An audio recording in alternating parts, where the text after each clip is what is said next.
already ready. So you get to your seats and enjoy the meetup while it is. Cool. So afterwards the break, we'll be listening to Kanishka about leveraging the shortcuts and donation in Apple, as well as a very unique solution around safety and navigation as we all face that issue. Okay. So I'll invite over Malisha to talk about G.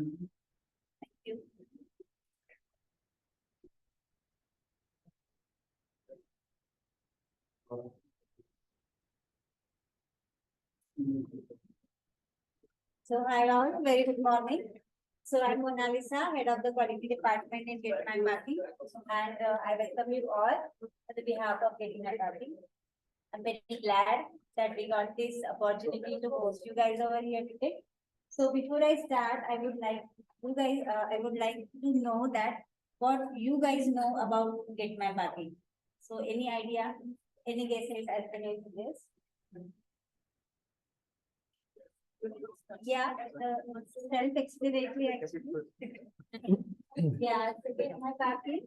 So I will just explain. So we are the team of 140 plus people. It's a team of highly energetic and enthusiastic people.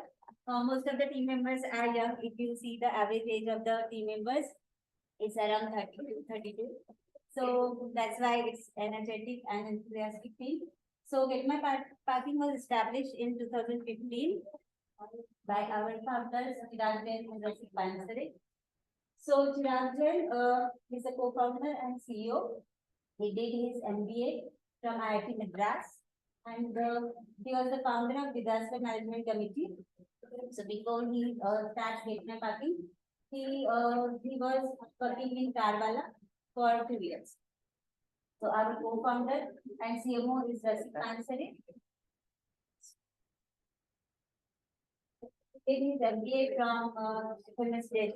He was the president of ESEL, and before he joined Get My Parking, he was placed in Texas. So we have presence in Europe, UAE, Brazil, Australia, and India.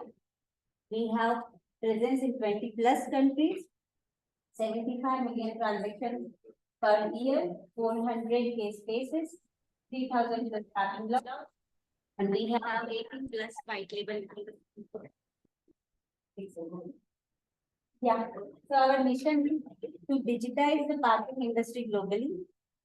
Our vision is to make parking experience seamless, and it should be a continuous experience. Our end customers are the parking operators. So our agenda is to maximize the revenue of our partner and minimize the parking search time. So our values are we grow together, we believe in grow together, make difference and be persistent, and that's what 3MP stands for. So we believe we work as a team. So we help in growing each other. We help in sharing knowledge. We make sure that every member of our team will grow, and that makes the team grow. We empower each and every member of our team. Make sure that they are given the authority to make difference. We encourage them to make difference. And of course, persistence is the key behind all. So we always make sure that they are persistent in all this, whatever they do. And we strongly believe that next, if you can dream it, you can do it. So I'd like to give hand over to Jignesh. He will show you a couple of videos which will explain you what exactly Get My Parking does. Thank you guys and love. Can you also present the screen so that online folks can also see it? Okay.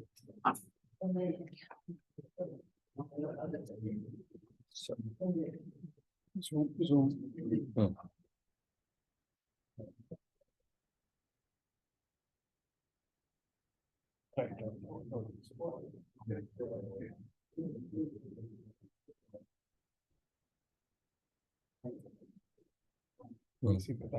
ठीक है sir हाँ just share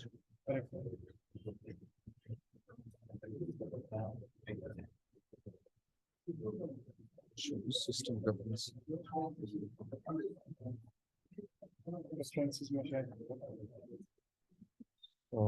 System preference.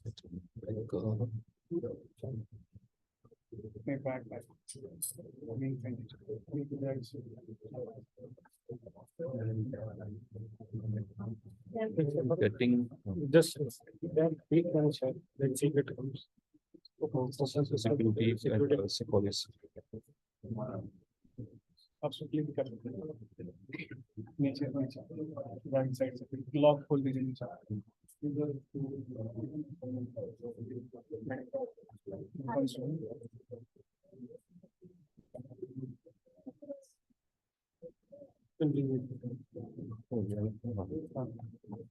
So breakfast is ready over there, so I request you all to grab your breakfast and enjoy.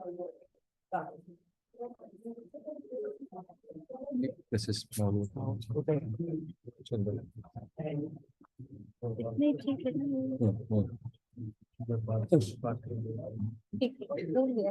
Okay, so as Mona explained, what is Catma parking? I'll elaborate more. So Catma parking provides digitized solutions to our parking providers. Now, who are parking providers? Parking providers are those who own parkings. So basically, if you can see like in mall, there is a huge parking area. So if you have seen like there's a boom barrier before entry gate and exit gate. So how does that boom barrier get through? There is some access method is going on, right? So maybe RFID chip. So if you see FASTag, so through FASTag boom barrier gets open through camera. So it can be a LPR. That is a specific camera which reads the license plate, and that license plate gets checked in the backend, and session gets started, and boom barrier gets open. So those kind of solutions are provided by Catma Parking. Simple. I'll give you example of ticket. With the ticket, when you purchase a ticket and enter into the parking, and what happens when there is a digitized solution that is called ticketless parking, right? So let's take an example of any of the mall. You go in the mall, there is a ticket on the right hand side, and then you take out a ticket, and then boom barrier gets open, right? There's a manual intervention. User, I think inside the area, user opens that boom barrier. So now, let's say if that parking is digitized, how that digitization will work. So let's assume that there is a cameras are installed in parking inside the entry gate and at the exit gate. So as soon as consumer comes to the parking area at the entry gate, the camera will automatically recognize the license plate, and it will send to the backend. Backend will recognize that license plate. It will start the session, and it will tell the boom barrier to open the gate. So boom barrier will get opened without any human intervention. So I'll give you play the video so you'll be able to understand. New GMP access. It's as versatile as a gate kit can get. It retrofits and upgrades your existing gates to set up lightning fast, cashless, and halt-free entry and exit for your partners. GMP Access integrates all your multi-vendor equipment and brings it all to a single, easy-to-manage platform.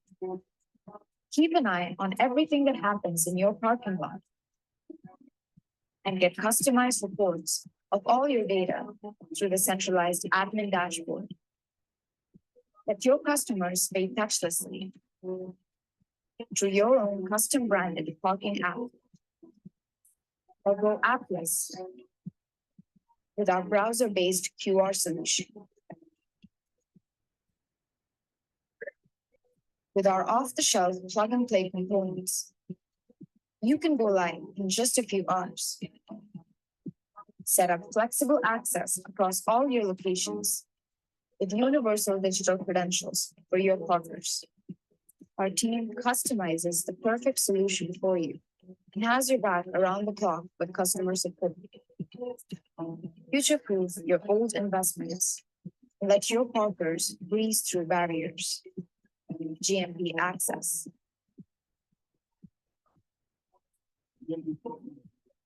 Methods like one is LPR, that is license plate recognition camera. One is QR. If user scans the QR at the entry gate, it can automatically open the boom barrier and user can enter into the car. So that was one of the access methods. The other access method is RFID chip, as I explained. To pass it, there is a chip reader which will read the RFID chip, RFID, and then it will open the boom barrier. So those kind of solutions we are providing. And one of the achievement that we have, that basically, if you have heard of automated valet parking, AVP. So we have made a contract with Mercedes and Bosch, and we achieved that automated valet parking. If you see this video.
So here you can see like Mercedes S class that is automatically is getting parked in the parking area. So that is through the Bosch. We have integrated the Bosch with the Bosch API, and we achieved this automated valet parking through this. Now in this era, EV vehicles are most popular, right? It's getting popular. So we also have like EV charging solutions. So where in the parking area in the Europe or in the US, if you see, like there are EV service EV providers are there, and they provide the services for EV charging. So here is the solution that we have integrated with EV charging. So if you can play.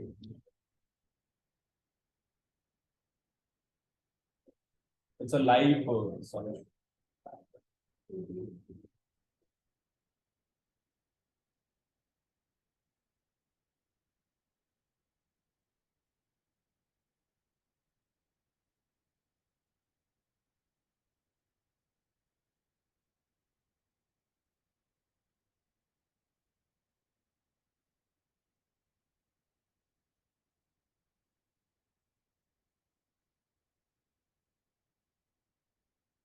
Yeah, so here you have seen like the aqua flow in this slide as well as in the previous slide, the previous video.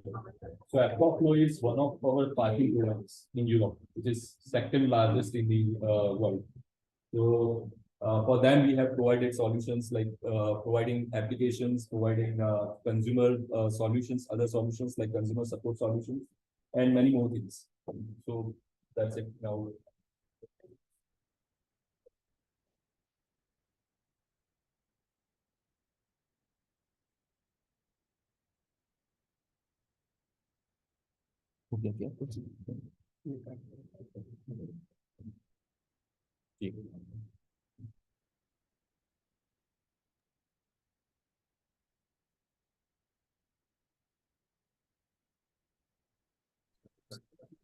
Can you stop this?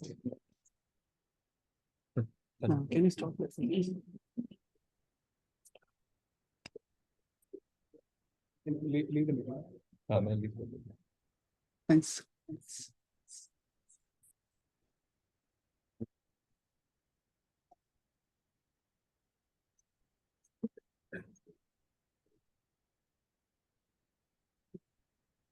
So yeah, that was about GMP.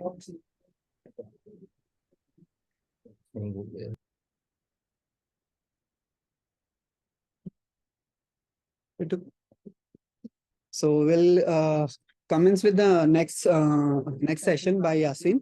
So he would be talking about macros. So a little bit about Yasin. He's the lead iOS engineer here at GMP. So yeah, welcome. Yeah, thank you everyone and welcome to GMP. I'm sharing my screen now. Can you start here?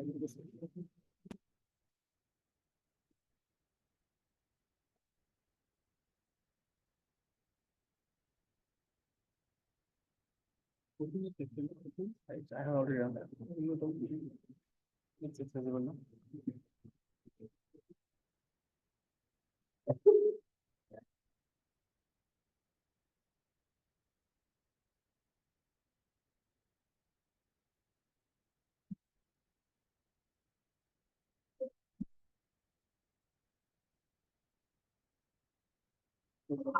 So again, hi everyone, Yasin this side. So today, first of all, welcome everyone. So it's exciting to be here with all of you and with the iOS community. So today, we'll be talking about macros a bit. So as you know that recently in SwiftBLR 5, it was launched by the Apple, by the idea which was already there in the C, preprocessor macros. So we'll try to have some basic hands on how we can leverage the macros and generate the boilerplate code, which we usually do a lot of stuff. So yeah, so let's start. So as I said, that's macros got introduced in Swift 5.9 recently by the Apple. So the basic idea was to leverage, like you can generate the compile time code and you can leverage that without writing the boilerplate. So there can be a lot of cases in your apps like you have been dealing with, like converting the string to the URL or writing the initializers for anything or anything which where you feel that it's kind of repetitive thing, or we do have functions, but they do not do the things on the compile time. So here macros provide you the capability of generating the code at the compile time. It can be a simple expression or it can be a code which can be which can be generated using the help of Swift syntax framework. Okay, so we'll go there with that. So basically we'll go with the types of macros. So there are mainly two types of macros, but to be precise, there are, like I have mentioned here, there are freestanding macros, which are mostly, whenever you are dealing with such macros, you use them by putting the hash in front of them. And there are other attached macros where you are like using the add property. You might have seen like observable property in Swift UI, you are writing add the rate of observable. So basically what that part does, it compile time generates something which you are not able to see, but you can expand and see it there. Okay. So we'll go we'll try to have hands on the macros here. So we'll first go with the expression macro, which is by default provided by the Swift package when we are trying to make the package of Swift macro. And also we'll go with the attached member macro, where we'll try to have one enum or something like where we can automatically generate the initializer for that based on the case types which it have. So yeah, so these are the 5 types. So basically, if you will see here, I'm just giving you 2 examples for the freestanding macros, like you have used like you can use that with the hash, and you can then call the macro with all the parameters which are being provided to that macro. And that macro internally will generate the code for you and get it, replaced at the compile time for that particular program you are putting it in. Similarly, we have attached macros wherein we can have member macros or all the types of macros. And you have seen one example like observable, right? So we'll continue with the one which is provided by. So before that, let's try to do one thing. Let's try to create a project, and we'll try to create a package. So if you will see, is it visible?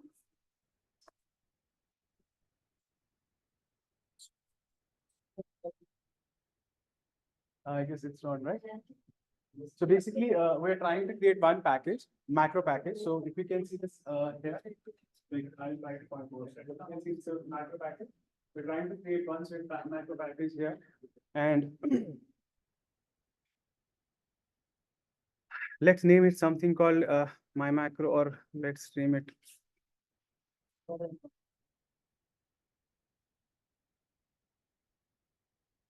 Okay. So once we create a package, the Swift provides a by default, a few examples of macro package. So if you can see on the left side, I guess इसका size बढ़ा सकते हैं. Is it? I can't zoom in. You can, you want to make this big, right? Huh. So command plus this would work. Is it visible? Visible, na? Okay. Expand, yeah, sure. Is it visible now? Yeah.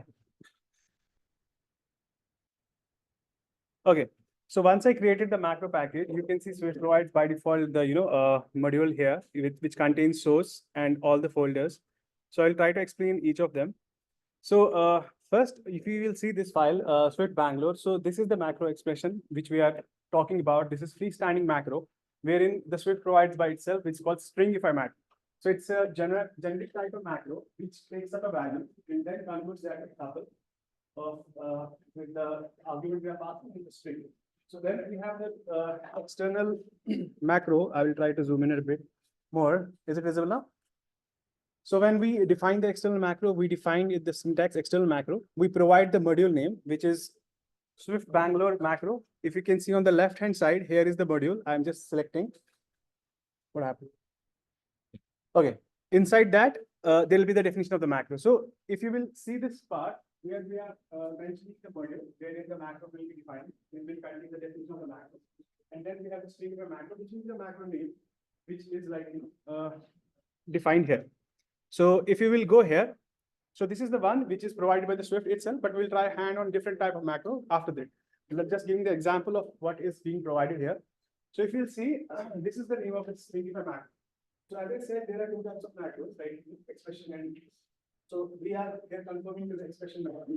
So the expression macro comes with a default method, which is expansion. So leverages the Swift syntax. If you can see at the top, we are having the import Swift syntax, which basically gives it, to generate the code.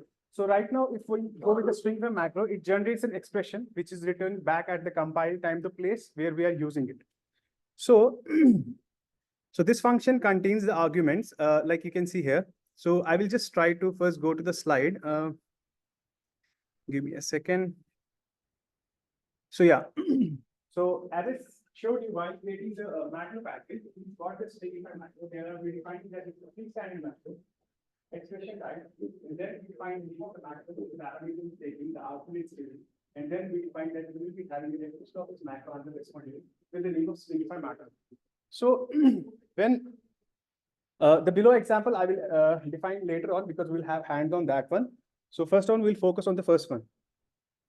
So if we have to use this macro, so what we'll do is we'll define it up, define it code, and then call the stringify macro with the hash symbol. So what it does at compile, expand it will get generated, which will be assigned to that particular variable which we are defining this. So basically, what it does is it it generates the compile time code which got replaced, which will get which got replaced there. if I will go back to the Xcode and go to the main file, if you will see here, we have this code here, right? Which is calling the macro stringify, which is this, okay? And which is definition is here. What it does is it gets the argument list and then it returns that as a string, okay? As a tuple of the argument and the string itself. So if I will right click on here and expand this macro, so you can see what it actually generates. Okay, so this is how macro actually replaces the code at the compile time, be it an expression or the code itself. So we'll go with different example, but before that, we'll also have the look over the test. One important thing here is, if you can see at the compiler plugin, so which is the way of you to expose this macro to the external program you're using. And we are creating this a package. We try to export it as a package to some other project where we'll be using it. So for that, to make it available for the external code, so you have to mention here your package so that it can be exposed to the thing. So okay, let's so going to test.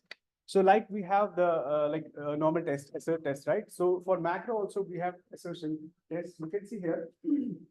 What we are doing is here, we are writing a test case, assert macro extension. Here we are providing the input string, whatever the code is input. So macro basically doesn't delete the code, they add on. Okay. So whatever they do, they modify and they provide the replacement at the compiler. So when we have to find all this macro with A plus B, what it does, it converts that into a tuple with A plus B and the string A plus B, right? So this is my test case. This will be passing.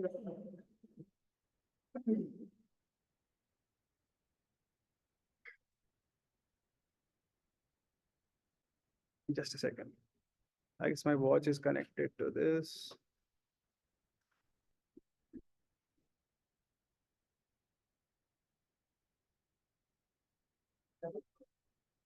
So basically it will come, it will check the input type which we have provided to this macro, and then what will happen once it expanded it or once it generates the expression. So to go here, I will try to capture, put the breakpoint here while the test is running.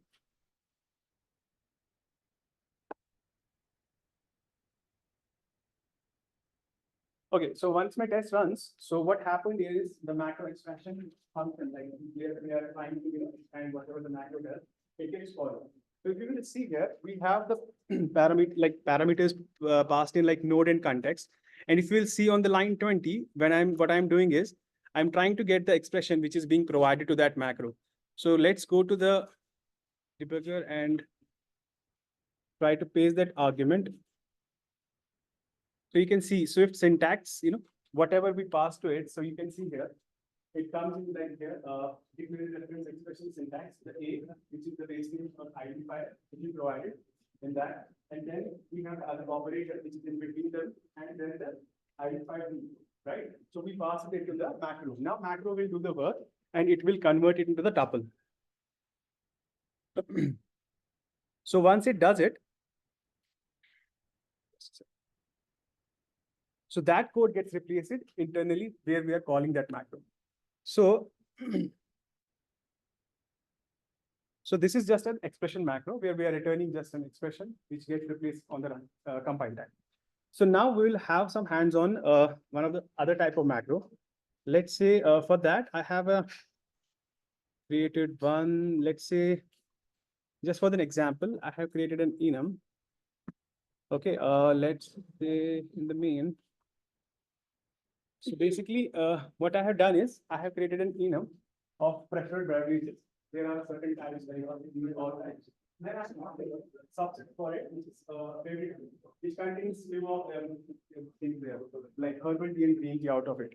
So, and I also have a variable which is like type of the preferred beverage, which is the parent type, or you can say superset type. And then I have an initializer. Okay. So then what I'm trying to do is whenever I'm initializing this, I'm trying to provide one type of beverage, and then based on that, assigning it to the cell. And in the default case, because it's handling only two things, one is herbal tea and green tea. Okay. So my idea here is, so if I have to add one more type, which is defined in the superset, which is like maybe fruit smoothie or something. So whenever I will try to add it, I have to add it both places. I have to add it here, the switch will be exhausted, right? I have to complete all the things which are handled by this one. And I have to also handle it here. So we try to focus this portion and we try to generate this using the map. Okay, so whenever we try to add the new type from the superset, and it will generate the initializer on its own without we kind of creating it every time. Okay, so for that, okay. So as I said, we have the other type of macro. So can someone name that type of macro?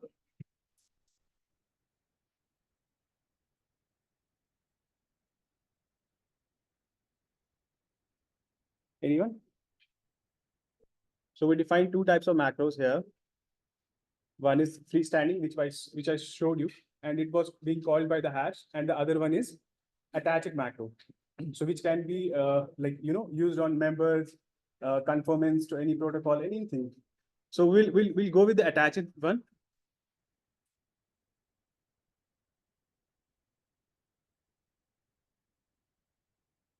Attached member macro means. So first we will define the macro name. Let's say we're trying to generate the initializer for the enum. Let's say enum initializer.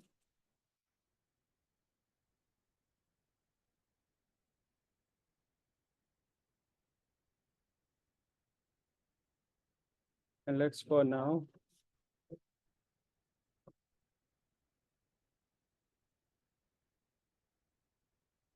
We'll come to that after this. And let's say we have an initial, we call it an external macro. So first we define the module name wherein the macro definition will have. So as we know, the name will be in Swift Bangalore macros. So we'll provide that name.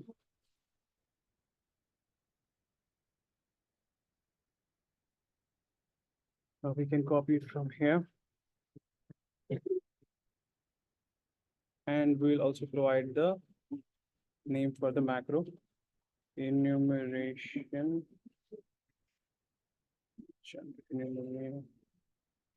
Enum macro. Okay.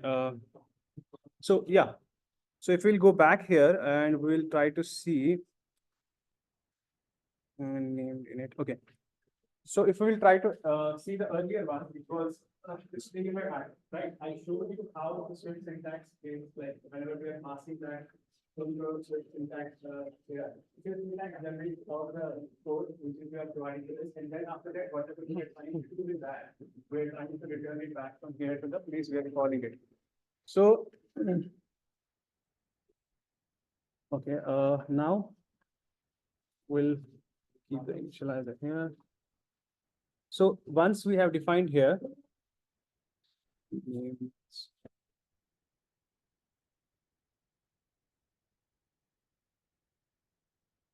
we'll first go to the test because we want to test this macro, right? So to test this macro, let's say we write a function called test enum init.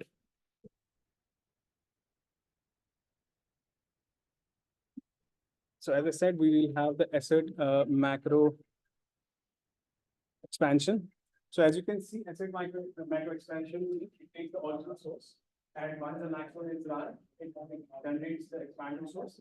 And the macros, the one which we have like here, we're exposing this macro to the test cases. So we will have to add it here also.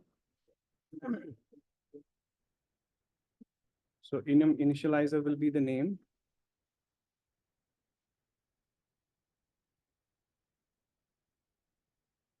Whatever we kept it for.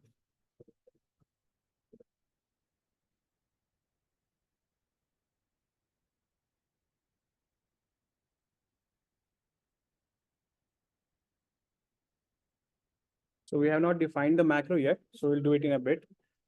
So if we will go here, it's say cannot find the enum macro because we have not defined the macro yet. So we'll go here.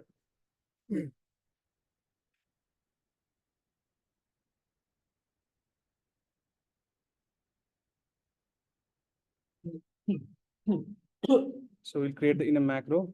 Now, as I said in the earlier slide also, like we will be creating what type of macro is. It's a member macro. So we have to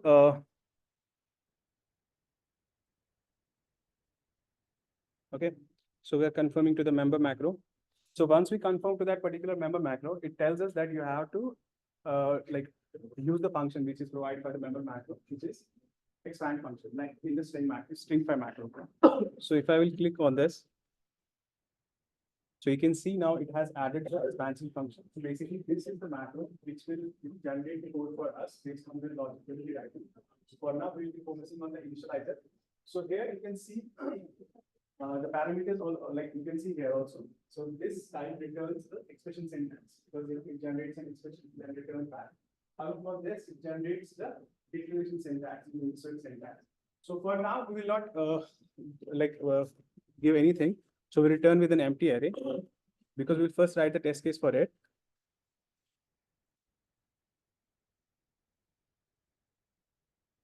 Okay. So we are not returning anything. We'll first go to the errors. Okay. Init. Okay, now this is also gone because now we defined the macro there. And also we have to do one thing which is okay. So we know like as I gave the earlier example that which part of code we will be generating the initializer for. So for us initially the input for that macro will be this only that we are providing the enum with the cases. And then from that when we do the macro expansion, it should generate the initializer for us. Okay. So let's copy this and go to the test case first. So let's say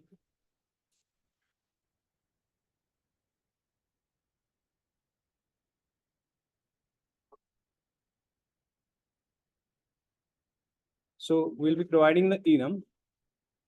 Okay. And this enum will have two cases like here. And the expanded one, when we are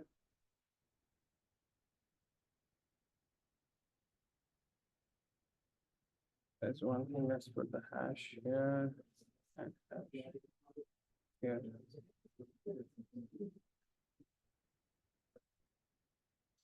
Okay, so as we know, we have exposed the macro via the test macro. So we'll be providing that option here so that test case will know from where it has to do it.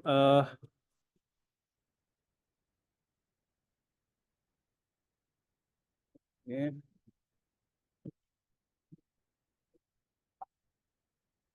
So as we know, once we are calling this macro, so we call it by @ symbol, and we have the macro name, which is enum macro, and we can go to the SwiftBLR.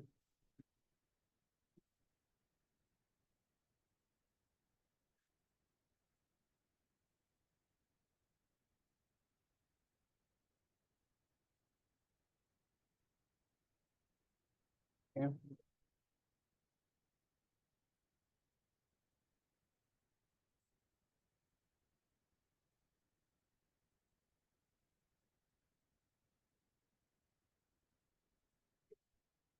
So in the testers, we'll write this, okay, and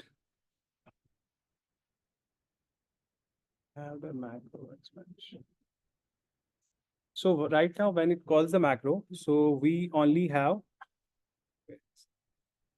So right now, when we call the macro, we will not generate anything because we are not we are not giving anything right now. We are just giving an empty string. So whatever code we'll be providing to that particular macro, it will not do anything. It will return whatever it is there.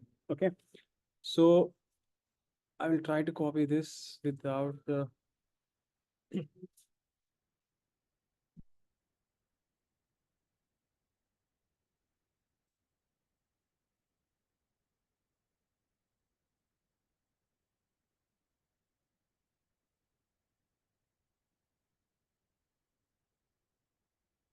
Macro. So, okay, I'm missing S here. So if I will try to run this test case, particularly this one.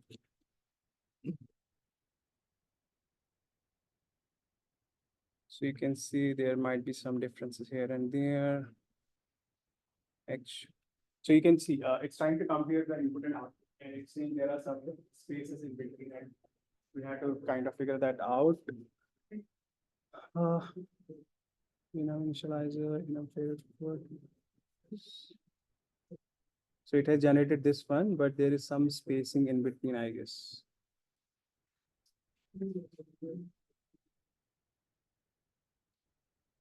Yeah.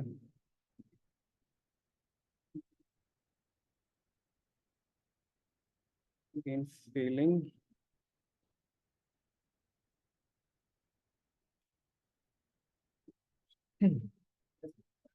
Oh.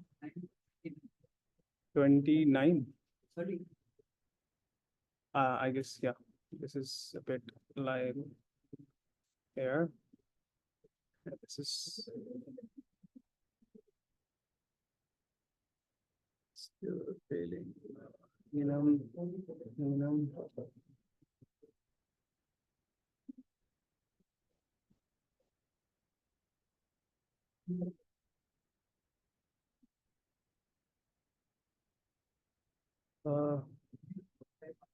Case verbal okay, so there are certain spaces here. Yeah, I will try to copy paste the same thing.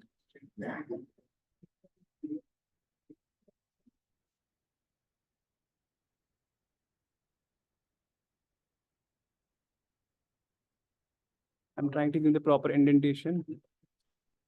I hope this time it runs.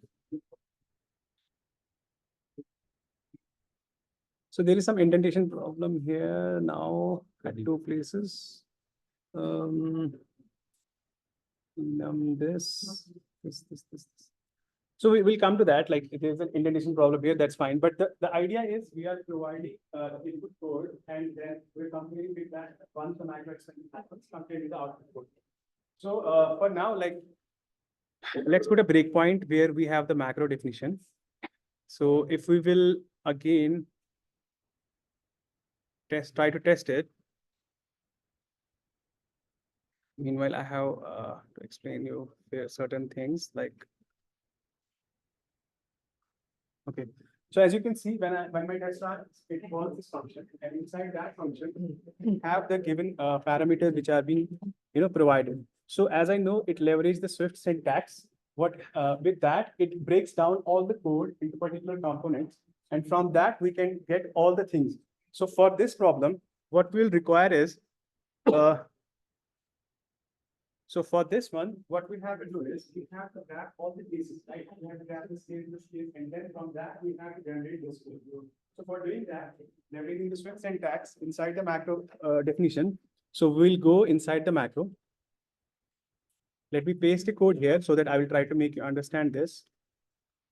And I will try to product and test it.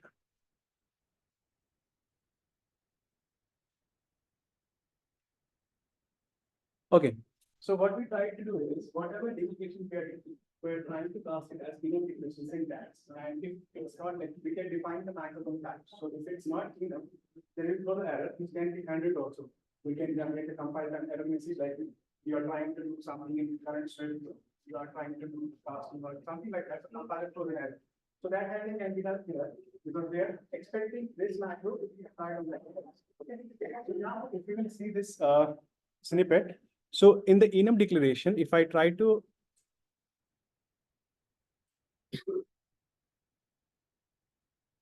so you can see here, Swift syntax has done the job, which has kind of made the tree of all the code which is provided with it. So you can see here add syntax, right? This is the name. Then after that, you can see the 2.5 syntax. So inside that, you can see this is the enum name, right? Then there are members. You can see there members, which contain all the members. So cases as you know can have different case numbers, or one case can have multiple members. So you can see it breaks down into all the keys. So moving forward, if you will see here, first we get the enum declaration by downcasting it to the enum declare syntax. After that, we're trying to fetch the members, which I showed you at the below. So here you can see the members which contain all the members of that.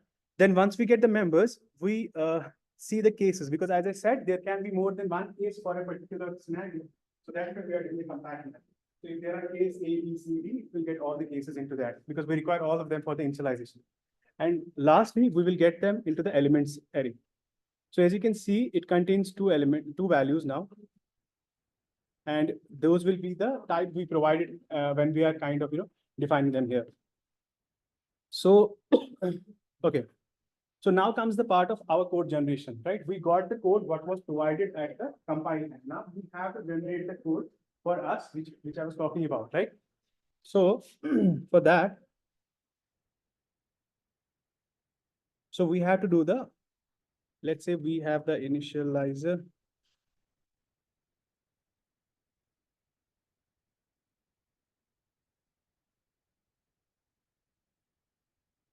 Okay, so we know now we are trying to use in the Swift syntax, we're trying to generate the code we want for us, right? So now, as I said, we want to generate the initialization.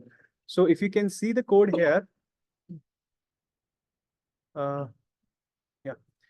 So we want to generate this piece of snippet for us using the macro. So first of all, you can see whenever we are initializing, we have this, right? So if we will go back to macro definition here. So first, we will have, right, initiate, beverage, then reference tag, then, bracket start.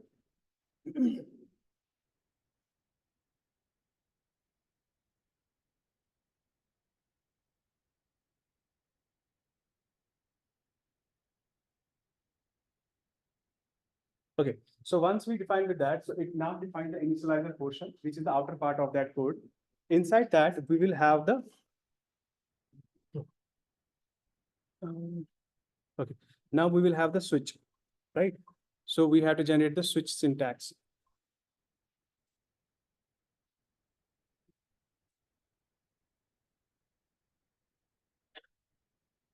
Because it's expression is nice.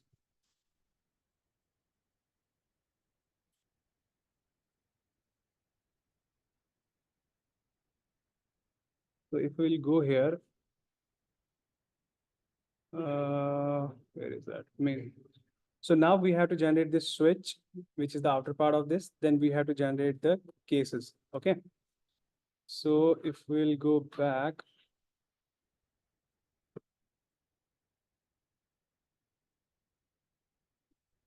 And we'll copy this.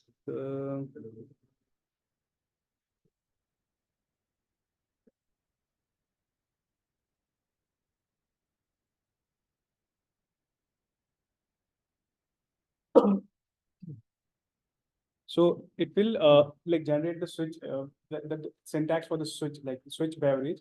And after that, we know we have the elements for which we have to generate the inside the initializer, we have to generate all the cases for them. So we'll try to iterate over those elements.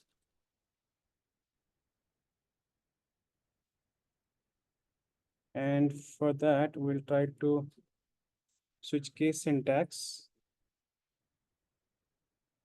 And inside the case syntax, we have to generate the string.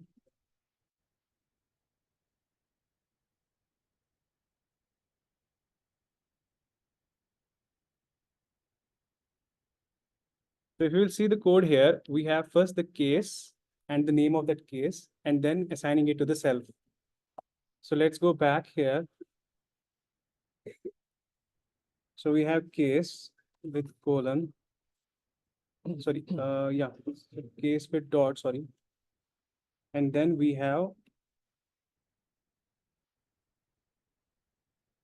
the element we're iterating over dot name. So this is the name of the element, and then we have the colon, and after that we have self is equal to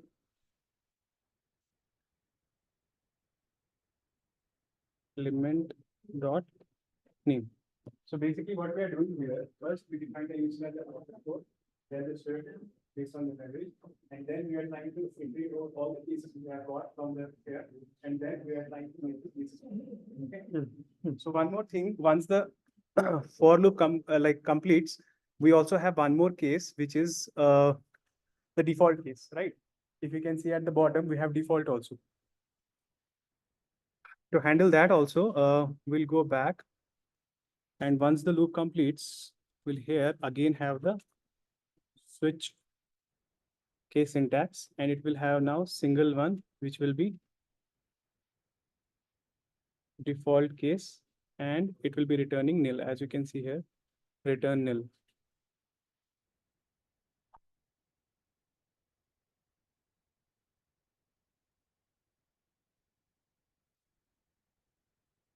So we are pretty much done with generating the code we require for our. So first we got the code, then we are trying to run our logic for that code using the Swift syntax and generating the initializer for that particular thing. So if I will, so here we are returning the empty string. Okay, so I will try to wrap it up quickly. So now we are trying to return, as you know, this returns the declaration syntax. So we'll try to return that array. And it will have the initializer, which we defined here. Okay, so once we are done with that, we have to also expose our macro to the place where you're using. Okay, so for that, we'll have our macro name.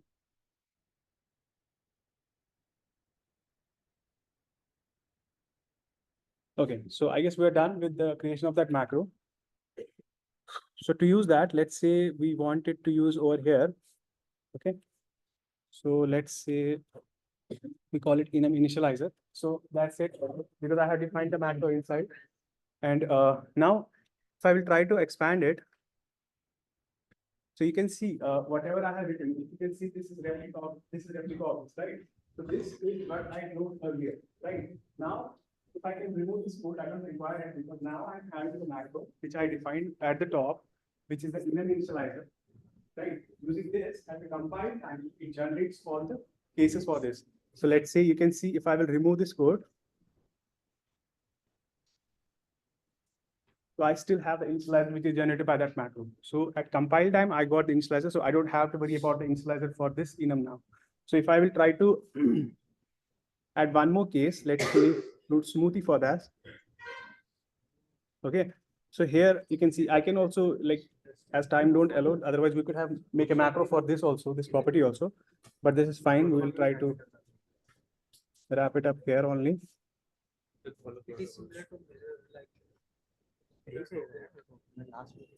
Okay, so now you see I added one more case to this. So what would happen? My macro will run at the compile time, and it will generate my initializer, including this case also, right? It should do, right? That's what we're trying to achieve.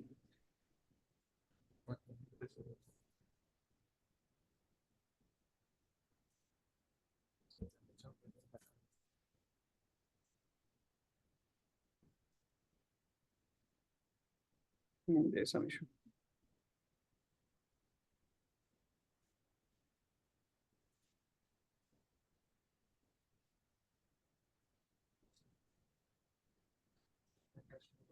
Okay, it's failing the test cases. For now, I will comment this out because, so you can see here, try to comment this out for now. Try to expand this macro.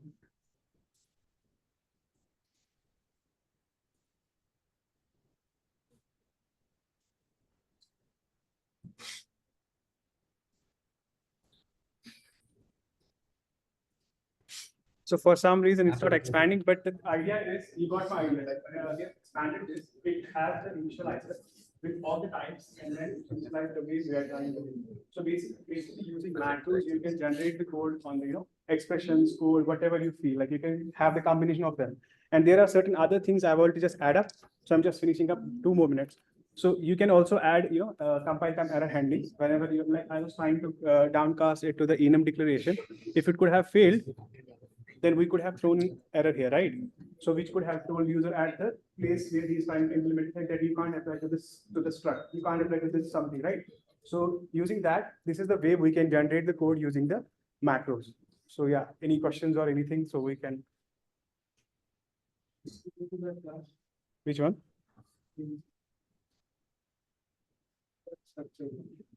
Enum. Okay, enum, right? And we automate only by writing that. Other than automatically it will generate the further cases and So in this scenario, what we are trying to do is like we can do it, right? We can do it like wherever we want to do. But now we were trying to just make it, making a subset of one superset and trying to see how we will leverage using the generation of initialization using that. So you can, yeah, you can write your own macro, any custom macro you can write. You just have to wrap it up and you can select there. So it also provides some of the dots like macro there, right? So you can, but you can create your custom ones also. If you can make a combination of the macro. Code generation, expression generation. So let's take a small example.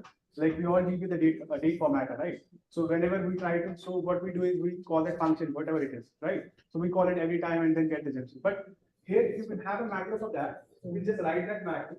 It will generate the compile time code as a string. You get the final output of that string. Getting the point? So you just input that string, which you require to display or to show or to send with the input, right? So that way you can leverage the macros for generating your expressions or the code. I guess that was it from my side. So can we inject the these strings on the by using the APIs and like for next time whenever it runs, like it automatically generates the code. It every time generate the code without running. You don't have to run the code. Whenever you are just mentioning your macro, it does the compile time check and it generates that thing. It puts it here. You can't see it. You have to right click and expand it. You can see what it has generated. So Can we do it dynamically? I mean, like inside the app itself, like with the API, we are sending the runtime instead of runtime. runtime, but it's Yeah. compile time. Now Yeah, it's macros have the definition. They do it in the compile time, so that you will get whatever you are trying to do it at the compile time only. Can you be a bit loud? I'm not able to. You were explaining about this enum types. We can how we can add the customs. Like if we have so many enum cases, so how this So right now, as I said, so leave this aside, leave this enum aside. If we have this enum, so if we add, like if we had like many cases, right? If we had many cases, the initializer will be able to generate it because we have wrote the macro, which will get the syntax, get all the cases, and try to run over it and add the yeah, code. but in the previous slide I was saying you were only initializing cases. Maybe you are manually writing some cases as a man, but edit the dependency. Of course, you will never know what cases you have. The compilation process is over there. So whenever But you are not chasing the. I mean, you are not fetching from server. You are just targeting your local. test cases. Yeah. मेरा भी मेरे बहुत सारे macros है वो generate कर रहे हैं Stringify macro? No. Where you were defining the macro. हाँ वो नहीं कर रहा है ना तो मेरे को So here. Here you were writing code generate switch case syntax of case and case. as a So compilation.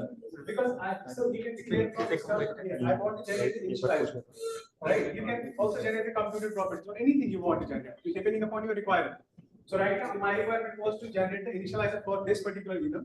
So I use the Swift syntax. I kind of try to achieve that. Yeah, so you are looping for each case, right? Element, exactly. Yeah, for each case you are looping, right? Uh-huh. So you are writing like switch case syntax of what is this? I do not get this is. This. So basically, this. No, the downside. That one. Okay, so basically every type you have in Swift, like Swift syntax gives an way of writing, like generating the code using the Swift. So there are certain things like if this will generate the case syntax. Okay, so when for here it's a string, but when it got generated there at my place where I'm calling the macro, it got generated the code. Okay, it got generated to the case of the switch. Here it's just a string. So when we expand it there, it got generated to the compile time code. Will this add to the compile time or like will this impact the compile time? No, basically this is an extra package. We create a separate package, so we can create a new project and we can it's already like compiled. You get the output there, right? Then when you run, it will not affect that. No, but like increase compilation process will be slow, no? Initially, it will, I guess, because you have to compile that macro expansion, right? Then you have to put that generated code into there. Yeah, so whenever like I'm kind of running, let's say like if I try to use this method, right? And there are a lot of macros in there in my system. So whenever so before running the program, it will compile and it will generate. Yeah. So when you are actually running the like app or whenever you are running your project, yeah, then it runtime will not be impacted. Exactly. Yeah, I'm agree on that. But the compilation process will be slow, no? Because of this. Code compilation happens whenever you are trying. Let's say I use 100 macros. Every time my build time, I build. It will not affect the 100 macros. it will not affect the build time because it is happening at the compile time. When you're writing the code, you get the error. Hey, this can't be. This can't be. So it doesn't affect your build time, right? So build time is when you are actually trying to build your app. It's happening before that. So before you are like when you are writing, it's trying to generate that time only. So when you are building, it will not affect that. Okay, so first the macro extension will compile and then the project. Because it generates the code. When It's a pre-process. it's a pre-process, no? Like it happens at the compile time. So that's the beauty of the macro. So if you have the common function also for this, which will happen every time when you are building. Okay. Got it. Any more questions? One macro is fine, right? For all the The macro we made now, we could make it. We are defining an initializer for this type. We can make it generic. But for different kinds of properties, we need different macros, right? For the we need the macro for format read, and one macro we need the element format as two macros. So if you are dealing with enums, you can create a generic for enum, like for generation. If you have something else, you can create a macro. Correct. Any more questions? I can then wind up. Thank you for giving me. Can we take the question a bit Later. Yeah. Okay. So we can sit together. I'm here only. We can have a discussion. Thank you guys. Thank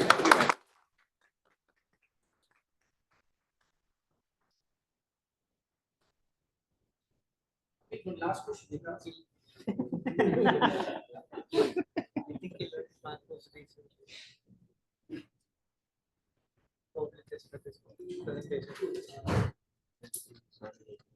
so that the folks are not able to see the presentations. In case anybody wants to join the same thing so that they can see it on their display, they can do so by scanning this QR code. Make sure that you are on mute and your speakers are turned off so that you can only like see the things, but you can hear it. I think you need to charge your laptop.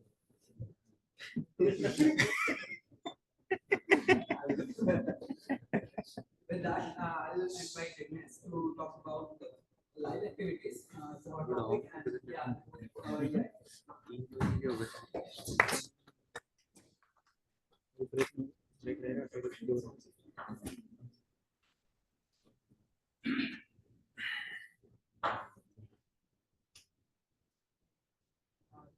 Were all of you guys able to scan or should I let it be there for 5 minutes? It's okay.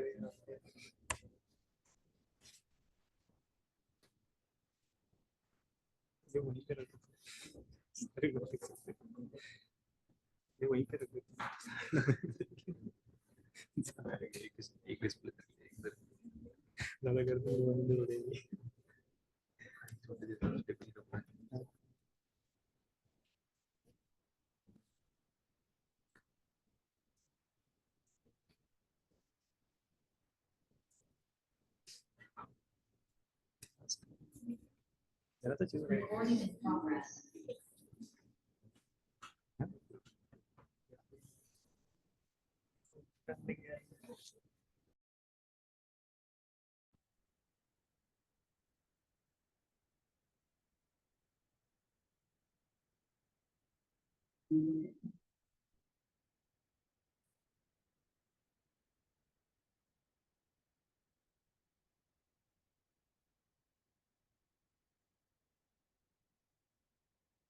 Okay. Good morning, everyone, and thanks, Amit. So live activities. How many of you have implemented live activities? Anyone? Okay. So any challenges you face? Many challenges. So may I know like what kind of challenges you face? We started it pretty early, right before the time and the framework also it wasn't live, right? So we were working with that. So something is you can ask only minutes when way you have to follow. You also get second with it. Then with testing the time start there are multiple ways. So we keep on time frame. Correct. If you send instead of 60 days and 18 days, it should ideally work. Yes. Because they should have some limits. So there are like specific time format that we have to choose from. Yes. So there are a lot of issues that even we faced. So let's start like what is yeah. So what is live activity? Those who don't know.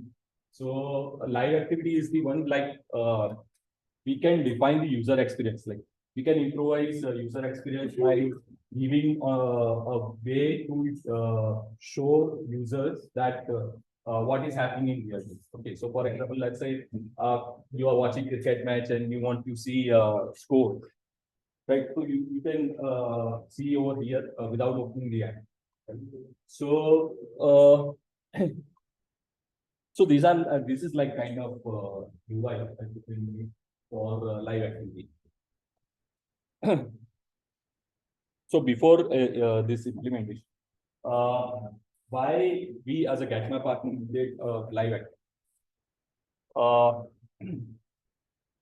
So to give you idea of like why we needed, basically as I explained, like we had like gated solution and non-gated solution as well.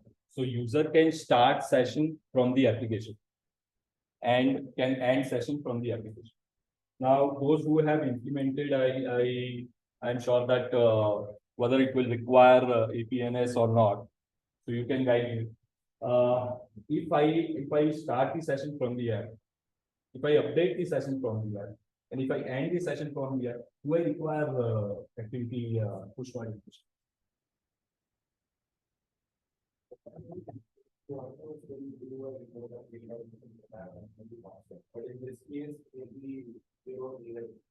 Okay. So yeah, so that's what initially we thought, that we do not require like activity push notification. Those who don't know activity push notification, I'll come to that point. So where we started like we have to start the session from the app so that this activity can be started. We can end the session from the app, so session can also be ended from the app.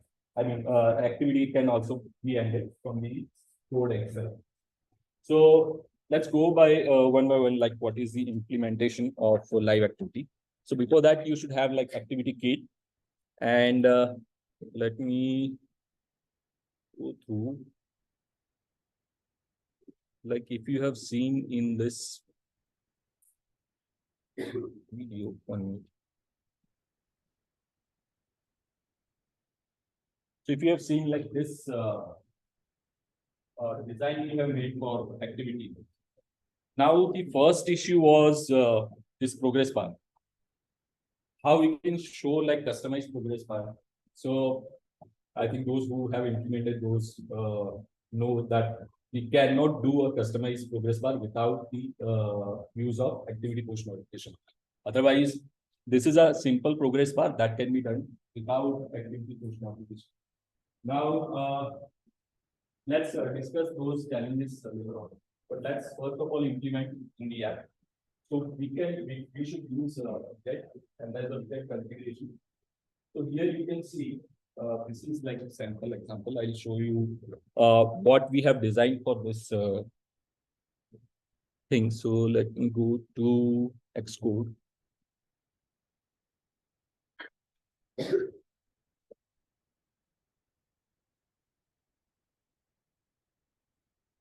You're able to see my screen. This is the video department, and there is a configuration. Inside the configuration, if you see like there is a horizontal stack. So this is the entire horizontal stack that we have used, and inside that there is a vertical stack. Now, what is the difference between horizontal stack and vertical stack that you all know? So horizontal stack is row wise, vertical stack is column wise.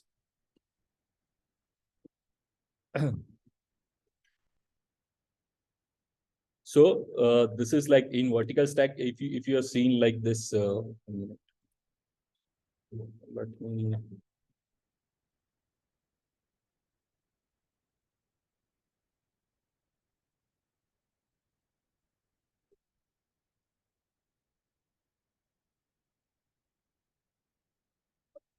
1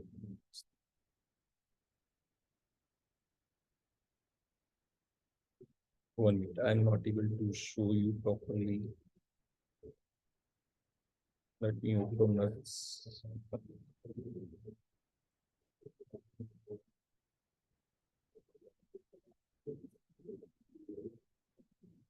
So if you have seen like this, so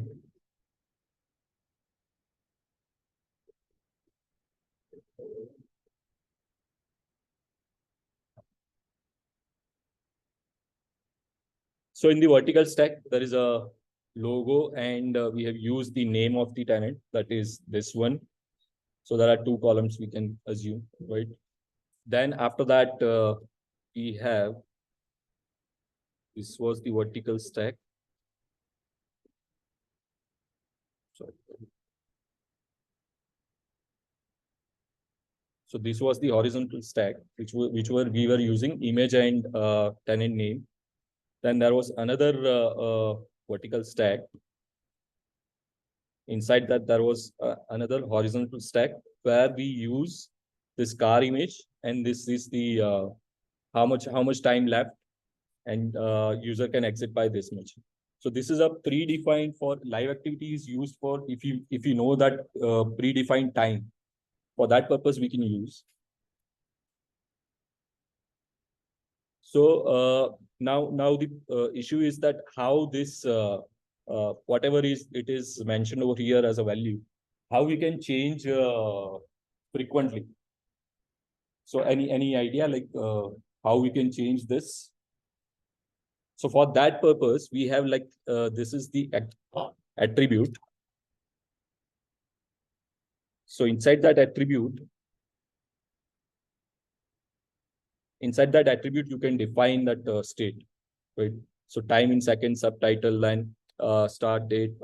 This is the tenant name we want to change or anything. Those kind of things we can change it. We can update it later on. So now how we can update that we'll see. So this is the basically design of this live activity. Now how we can start the activity. So for that we have, there is a request method.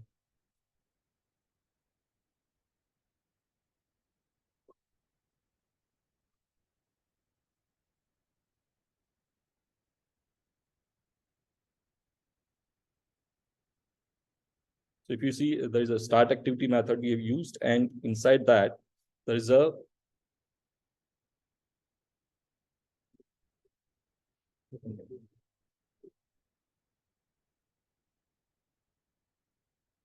this is the activity.request. So this in this request we have to pass this attributes, that is the content state, and this is tilde. So this is used for like if the activity is not doing anything, we can end the activity, right? So for that purpose, we can use. So now how we can update the activity? With updating the activity, we can use the activity ID. Where is the, yeah. So here you can see we have used the ID, and then we have activity.update. So this is the method to update the activity, and how we can end from the app. So end activity, we can end activity.end. So activity.request will start the activity, activity.update will update, and end will end the activity. So what are the challenges? These are the quite easy solution. But what challenges that we have faced while implementing this? So now let me go to that screen.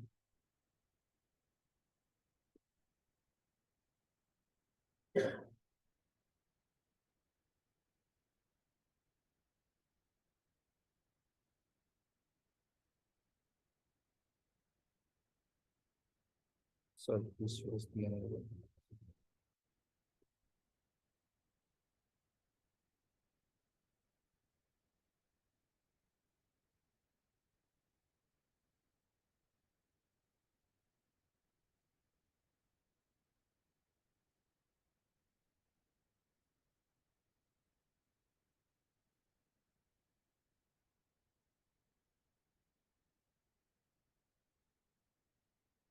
Okay.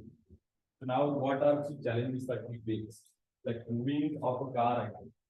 So progress bar that we used, that was the simple progress bar that was supported by activity. But how to move the car item, that we faced the issue, and then we told the product that we cannot do without the support of activity push notification. So initially we decided that we will not use any kind of push notification. We directly use live activity without the use of activity push. So that was the challenge. We finally then decided that we discussed, we researched, and we decided that we will not use. But how to use that, I'll show you. Then another issue we faced was ending live activity. Okay. For this purpose, you should understand that what is our use case. So ending live activity in case of auto checkout. Now, let's consider that I have started a session of 5 minutes. Okay. And I do not do anything. After 5 minutes, it should end automatically. From the backend, it is ending automatically. But also here, we are showing the live activity that should also be ended. Right. So for that purpose also, it was not solving the case without activity kit push notification. The third was even after ending the activity kit, it stays on lock screen for around 4 hours. So in the Apple documentation, if you have read, so it is that if you even end the activity, it will stay on the lock screen for 4 hours. So that was the another issue. Without dismissal date, you will not be able to end the activity immediately. So that's what we thought. So all these three can be resolved through activity push notification. The fourth, this is a very interesting thing. Like I just wanted to know from your side that those who have implemented live activity. So were you using third-party service for push notification, sending a push notification? It was your own server, and then you were storing the device IDs and everything, right? So here comes our most challenge, that we were using third-party service, and we could not be able to send push notification to activity kit. I mean, that was no possibility. So we are using CleverTap over here to send the push notification, and even if we wanted to send push notification, activity push notification, it was not possible without the help of CleverTap. So these are the most challenges. Those who implement later on, or those who have requirement of live activity kit, please make sure that activity kit push notification is the most important thing, without which you cannot do anything. That's what we realized. Okay. Now, what is activity kit push notification?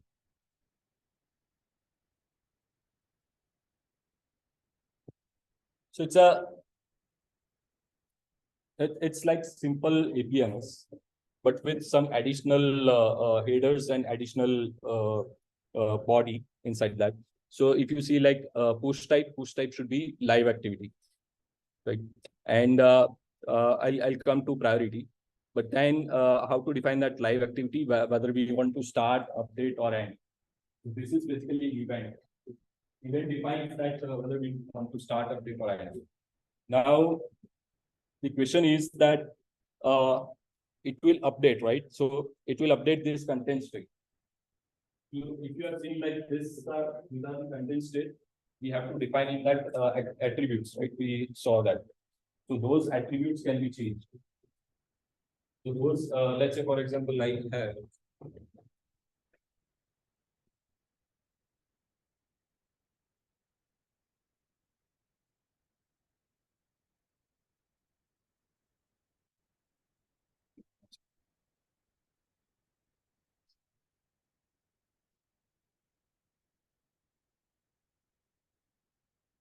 so for example, I want to change this GN, or maybe I want to change this because I think you all have seen Zomato and Uber, right? Who's live activity. So that sometimes it changes the time, right? How does it change? So it's through activity push notification. They realize that now it will take more time, so they will update this. So it will frequently update this timeline, right? So this is like, this much time is remaining and, it will reach by, this time. Okay. So that can be done through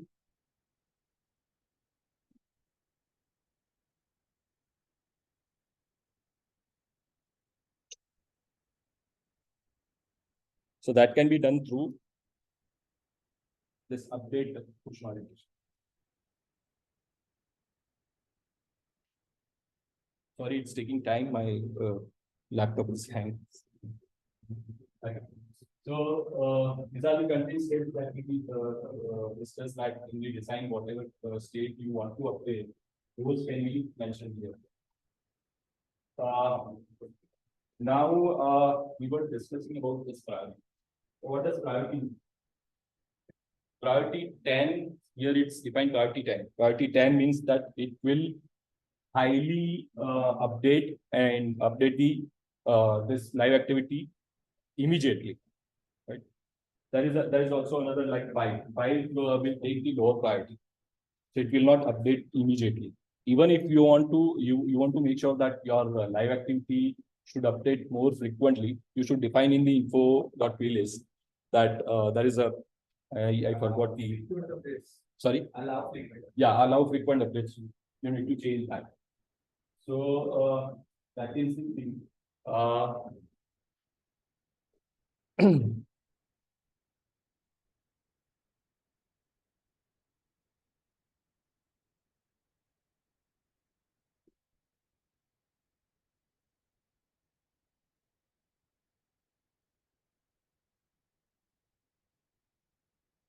Yeah.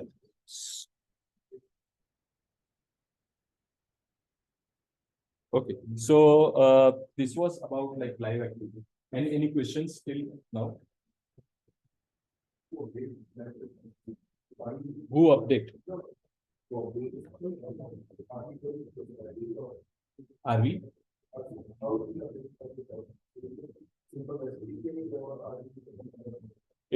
Yeah, so let's consider one way.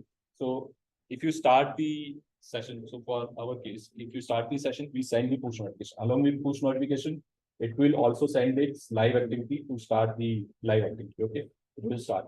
Now there is update. Yeah, from backend side, it will send the update frequently, like 2 minutes, 2 minutes or 3 minutes.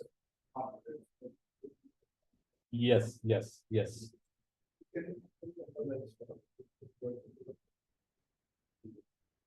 WebSocket we can use, but we need to send the push notification anyhow. So we can use WebSocket as well, or API use also. So that can also be done. But from the WebSocket, it should send the push notification to device state. So that can also be done.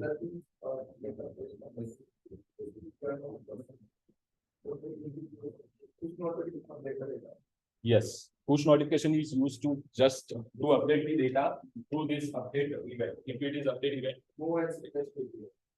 no, push notification is fine. Yeah. Just we need to receive the push notification, and then everything will be covered by iOS.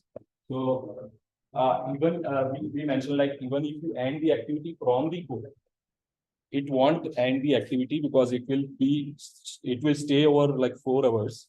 So to end that, we need to define like event end, and that there is a dismissal date also. So you need to define dismissal date that should be passed, right? So it will immediately end the activity, and it will remove from the hug screen. Yes, based on event time. These are the like there are 3 points event, and there is a like APNS topic, and this is APNS push. If you don't define priority, it will by default take 10. Any questions in this? It's a simple, but I wanted to make sure that whatever we face issues, you should not face that kind of issue. Multi. It will happen multi-device only. You define what device ID in APIs. Then if you send multiple push notifications to multiple device ID, it will work.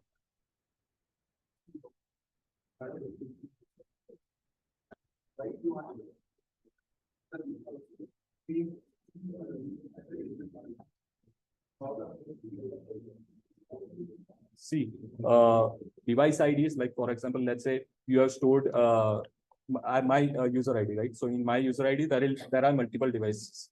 So I send the push notification to all of the devices. It's based on user IDs.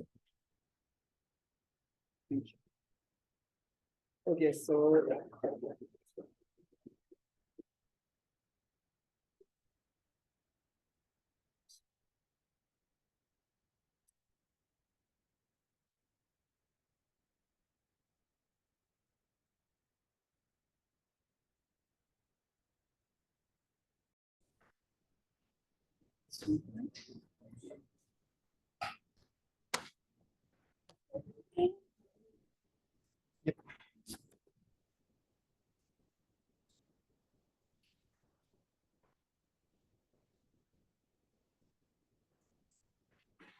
hello there, everyone. This is Kanishka, and today I'm going to give a talk about leveraging power of shortcuts and and the donations that shortcuts make. And before starting, I would like to give an introduction. I am currently working as an iOS engineer at Blinkit, and I've been associated with technical writing in past with Swift Anytime, and have worked with this indie app structure. So for that, we built shortcuts, and based on that experience, I'm sharing how one can build shortcuts. So my throat is still not well, so I may take breaks. Pardon me. So firstly, starting with shortcuts.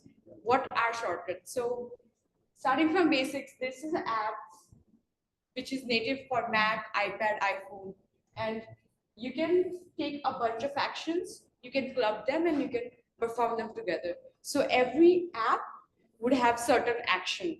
Like all of the native Apple apps would have some actions which you can perform without even opening the app.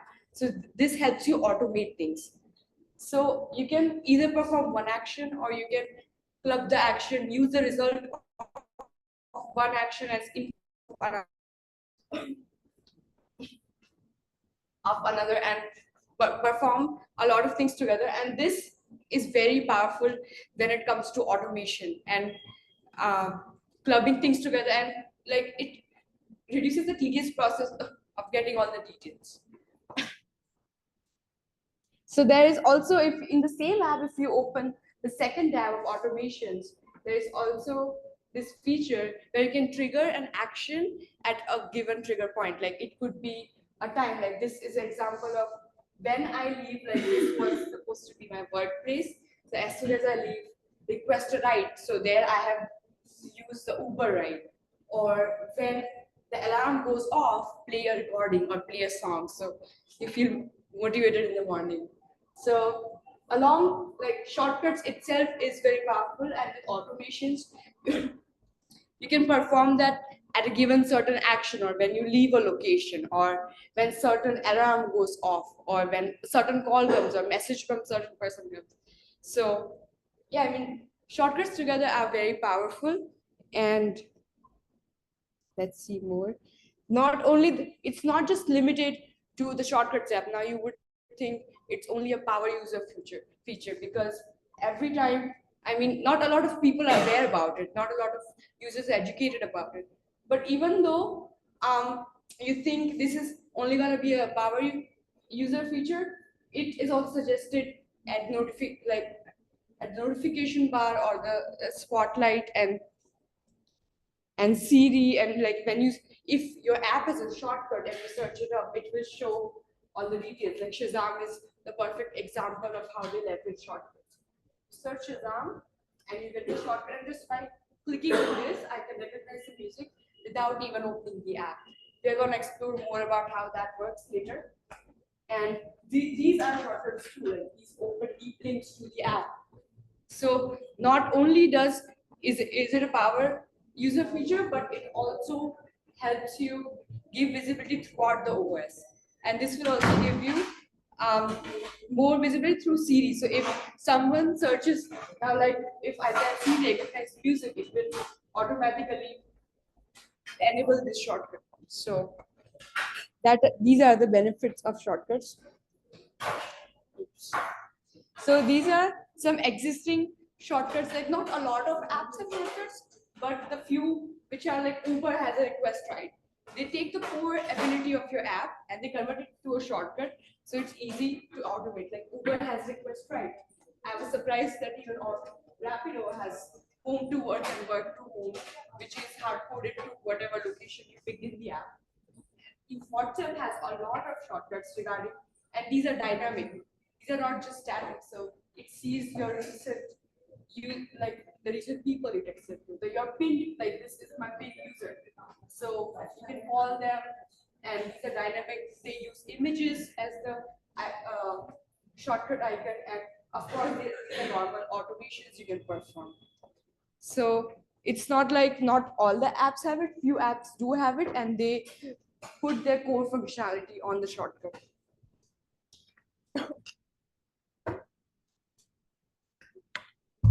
Now you will ask, how is this implemented? So for that, there is this framework called App Intents, which is available for iOS 16 and later. And so before getting started with the code, let's get familiar with the terminology. So when you open, like this is we're gonna use a lot of native shortcut examples. So when you open an agent, I hope this visible. This top summary where you can pick these properties is like a summary which, and all these properties are mandatory. If you don't pick it, or if you only pre-fill once, they will prompt for it again. And like there would be this arrow icon below that. If you toggle that, this is called under the fold. And like if you see any developer doc and all that, they will refer to it as under the fold. And these are all the secondary values, maybe optional, good to have values, which are not necessary, but you would want the user to fill it without blocking them from filling the primary information. So that's about parameter in the summary. Some shortcuts like notes also have this option of open when run or show when run. So these shortcuts also return some value, like create a node. It will create a node, it will return the value. We will see more about that in code. And they also provide an option to open the deep link. So when I do open when run, it will give me the result, and it will also open it in the app, and I can see that node using that deep link. So wherever you see show when run or open when run, you can assume that when that is toggled on, you can see the result in the app, like with a deep link. So you can get the result too, and you can open it in the app. So you would ask, what are the configurations required for it? Is there any extra framework to add or something? There is no setup or configuration required. You just make a struct which inherits from the app intent, and it will automatically appear in your app shortcut. So like if I create let's just jump into the code then. So I create this basic intent which inherits from app intent, and these are some of the mandatory values. So I mean, of course, the title is a mandatory value, and the summary you would have to give it. We are going to talk more about it, like how under the fold and the primary values. And perform is where you perform all the actions after the run button is clicked and return certain values. Now there are a lot of type of results too, and we're gonna explore that soon. But this is how you get started. You just make an intent, and as soon as I will run this, when I open Shortcuts app, I will see this shortcut of my app like registered there. So there is no setup required, nothing. Just all you need to do is inherit from app intent, and you can get started. So let's start with intent parameters. So any parameter, like the syntax looks quite like this, like you have parameter and title is a mandatory value. Now this is the value you will see, like here I have add order, so I will see add name. The title will be what is visible to the users. So that is title, which is the mandatory value. And if user pre-fills the value, it's fine. If they don't, we can, this is optional, then you can add request value dialog. So you can ask the question here only, and if the value is not pre-filled, and if it's a required value and I run it, it will prompt with this question, this request value dialog. That is how I define my summary, my one parameter, but how do I add it to the summary? So there is this variable parameter summary, which includes my primary, the main summary, and the under the food. So let's try adding this to the summary, like the main summary that the user sees. So I could just interpolate it in a string, like add, like let's start with an order, like someone is placing an order. So we will just add the name for now and add more properties later on. So now if I run this, and if I don't pre-fill the property of the user, it will show me this prompt, like I added that variable request value dialog. It used that string, and it will show me this prompt with the dialog box to add it, since it's a mandatory property and it's in the summary intent. So when it comes to designing the parameters and summary, like what you could do is put all your important the variables you want, like in one sentence, like order, size of coffee for the user's name with sides and extras and note, but this could be very overwhelming. Like as soon as the user opens, there would be no clarity, like what are they supposed to fill, which are optional values, and what should they focus on. So instead of having parameters like this is where under the fold comes in, where you put the secondary values only under the fold. And what the things that actually matters to that action, you put it in the order summary. So it's just order regular coffee for name, and here I used a default value. So we're going to talk about that later too. But whenever you're making shortcuts, make sure that your parameter, this summary, is as clean and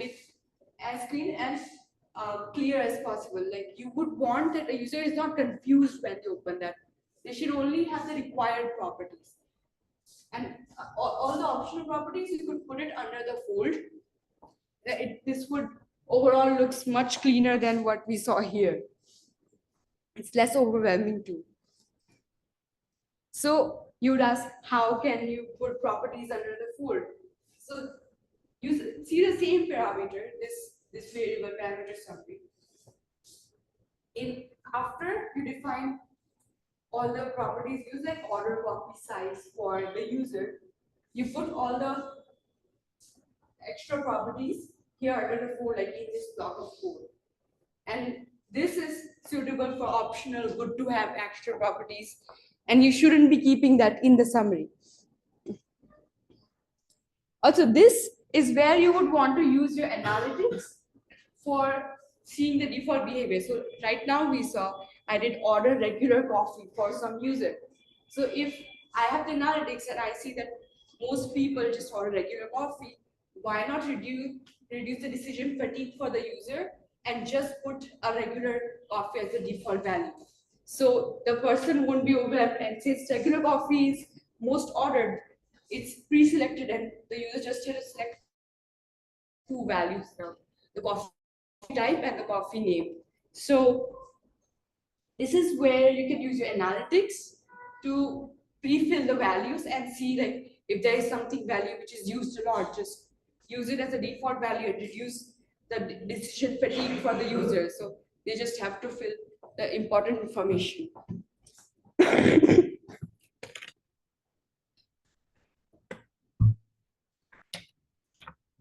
This can be achieved by this property in the parameter only, where you could add default and you could give a value. So keep in mind this is static. So it cannot be like backend driven or something. So once this is shipped, like next time you want to change it, you would want to ship it again. So before putting default values, make sure it's something the user would want to use, because it could be like, what if you put a size which is not even ordered a lot, like that won't make sense. So keep in mind these are static values and you wouldn't want it to be something which a user is unlikely to use. Now, when it comes to parameters, you could have a lot of types. Like there are certain types defined by Apple which we could use as parameter for an intent. Like there is booleans and currencies, could be people, places, strings, dates, even current app enums and app entity. Like most of them are self-explanatory, but there are two things that I really want to focus on today. Oops. URLs. That is the enums and the app entity. So this allows you to customize the behavior and the options that a user can select. And app entity will let you pick the core entity of your app and perform actions on that.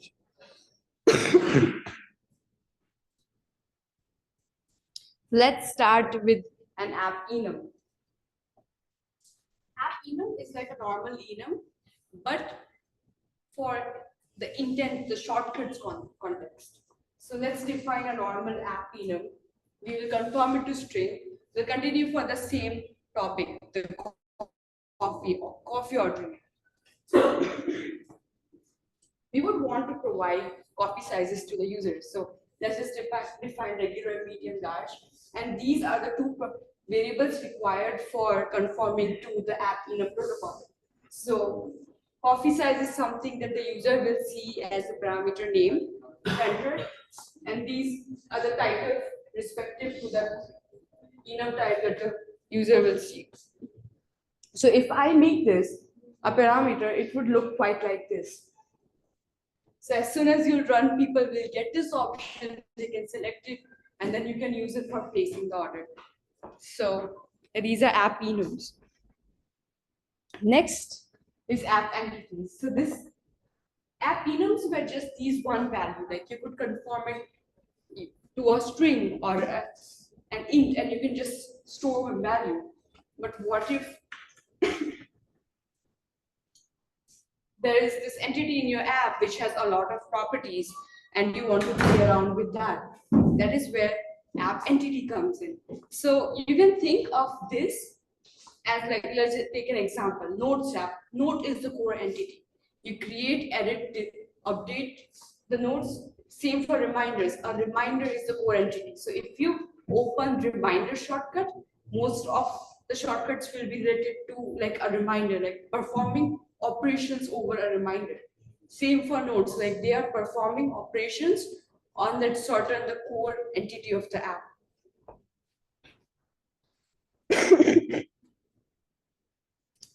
So that can be defined by something called like app entity, like just like app enum. This is like just inherit from app entity, and you give it the properties that you want.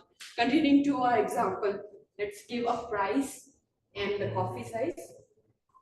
And to conform to this, you would also need to add type display, like what will be displayed to the user when they see this entity. So the title would be coffee. And for the display too, you can choose like what should be the subtitle or titles. This is how you define an app entity.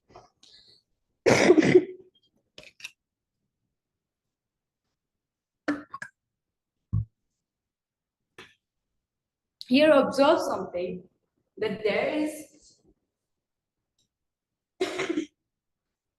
this important, this is required, like this variable is required for something to configure to app entity.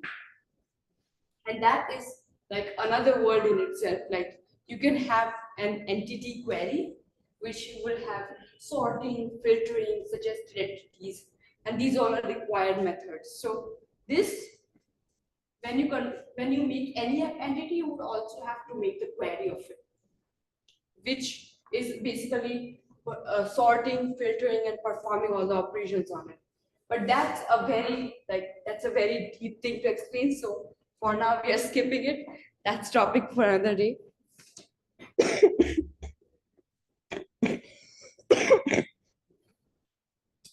So that was enough about the parameters. So we saw about app enum and app entity and how you can define a parameter and set a default value, have a request value dialog title. Now let's come to the results of after what you see after you perform a shortcut. So we will use a lot of examples of the Apple ecosystem itself.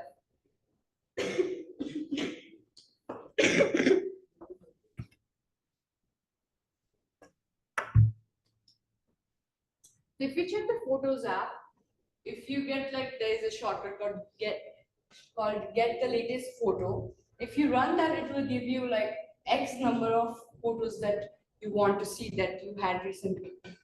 So this shortcut when you run, it results an image.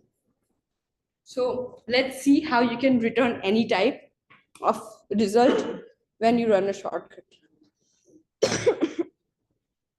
Let's continue the same example, coffee ordering.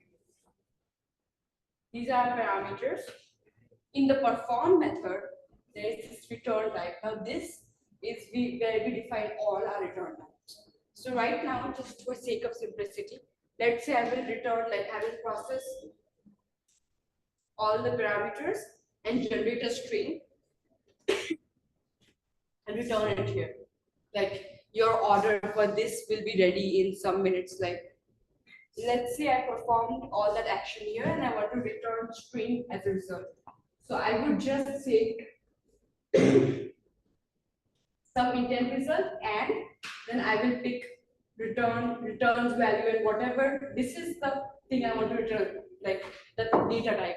So for Photos app, suppose it would be a UI image because they are returning an image, or maybe an array of image if it's more than one photos. So when you return at the exact return statement, you can set the value to whatever you want to return. So in this case, I'm just returning a dummy string, but for photos it would be a bunch of photos. The most recent photos that they got after processing it. So that's about returning a specific data type after you run a shortcut. So this is how it looks like. I placed an order and for now I just got this dummy string. This could be anything. This could be an app entity. This could be an image. This could be a URL. And observe here, there is this show when run option. This indicates that this will show me a view or open the app when ran. That can also be achieved using this thing called show snippet view. So this, if I am running a shortcut and I want to show a pop-up at the top with a view, maybe a view image, it could be a bunch of stack, any view which you customize with your details. That can be shown using shows snippet view. So here I've defined this normal stack, which is an icon and the customized text. And I want that once the order is placed, I want to show the user that on the top that your order for this and with a coffee icon, just for simplicity's sake, is presented. So now that I ran this, it will show me the view that I made right now. So this is show snippet view, with which you can, now this is a very simple view. But I would want the user to see maybe the image of the latte and see, oh, your order for this much dollar, maybe in a table below the image, I would want to show that to users. So this is just a very simple view. But you can show a very detailed view to the user too, that this is the image, you can make a table, you can do all the complicated stuff.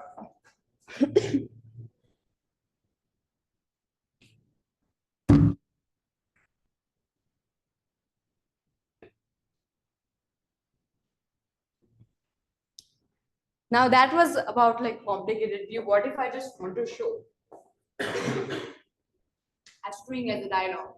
Like I just want to show your order for this is confirmed. And I want that pop-up to appear on top of the screen when I run it. So I could just, in the results only, I can just add and provide dialog. And when I'm returning, I could just, like here I've interpolated the string, added more details. And when I run this, it gave me like, thanks for ordering ice latte from a very generic coffee place that we just came up with right now. So yeah, this is about dialogue. Snippet view provides more functionality since you can make an entire view, while this dialogue will only return a string that you give. So this could be very helpful for user if you want to give a certain information as a result. Oh, I performed this. This was the total price, and your order for this is confirmed.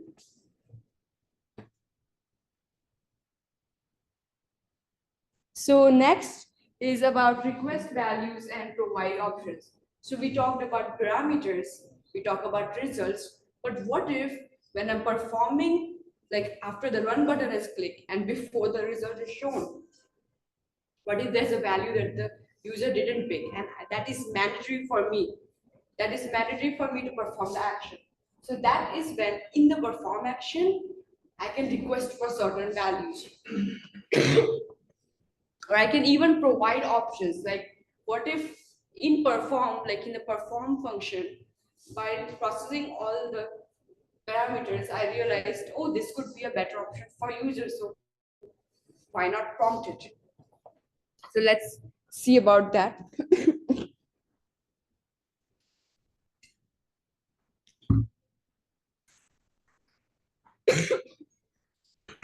In the perform method only, it could be like certain value. You like this $sign is important because that converts that normal property to an intent parameter. And on top of that, you can perform this request value function. And you can provide the thing you want to show. Like after running, if I want to really nudge the user, do you want to add a note? Like I'm trying to sell my stuff, I'm trying to increase the AOV. I'm like, I want the user to add a note. So I could be in the perform method, I could be like request for value, and you could give that question. Notice that how it's a try function. It's because a user can click cancel, and when that happens, this will never run. So the true and error right away. So that's why it's a try, and you can request for a certain value even after the shortcut is run. Maybe it's a very important value which the user didn't fill or was empty when filling the parameters, so you can nudge for it again. Or maybe while processing the order, like in the perform function, you realize this could be a nice add-on. Or maybe you want to increase the AOV of your company. So you could be like, you can nudge the user again. You want to have add-ons, and you can give all the options there with the same question, even after the shortcut is run.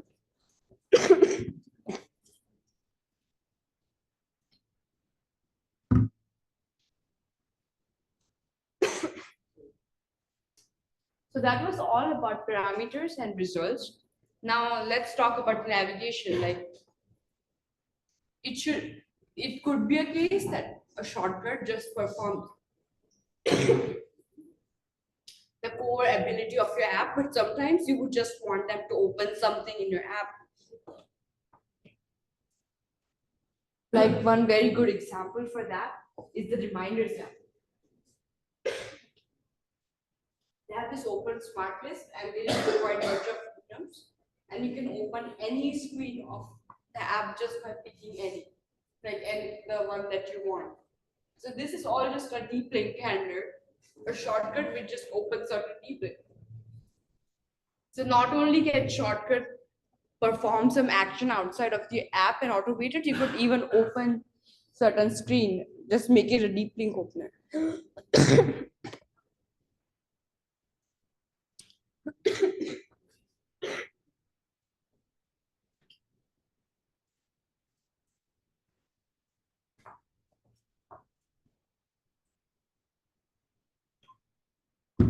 This could be achieved by a lot of things. One is you just add this parameter, open app and run.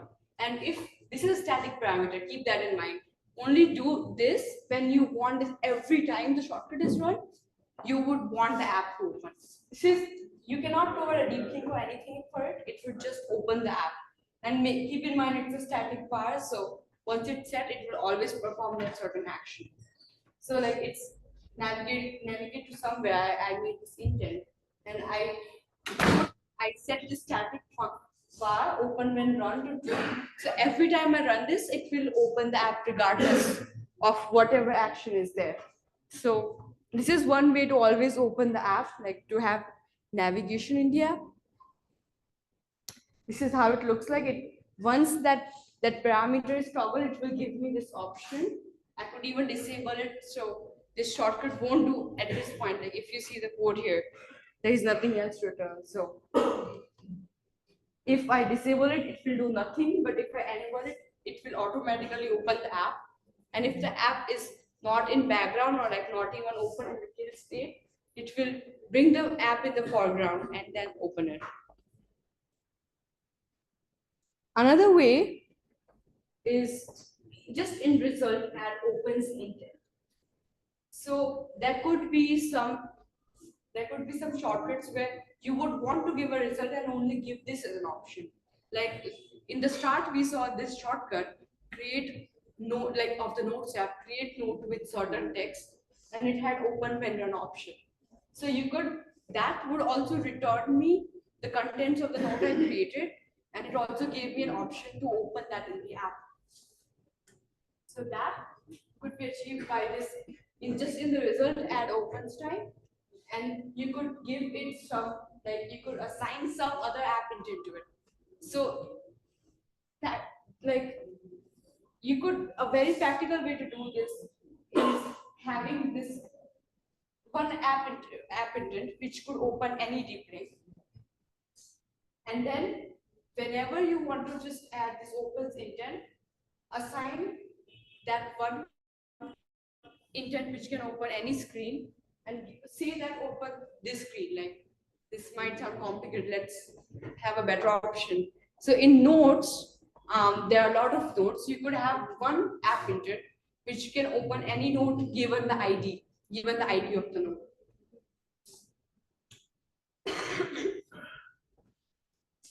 And whenever I have opens intent and I want to open like a dynamic note, given that I have the ID, I could just use that one intent and give it an ID and it will perform all the actions. So that's highly recommended. So you can navigate to anywhere in the app. When you run this, you will see this open when run option, and it will open the app when needed. So that was all about navigation. Today we talked about live activities too.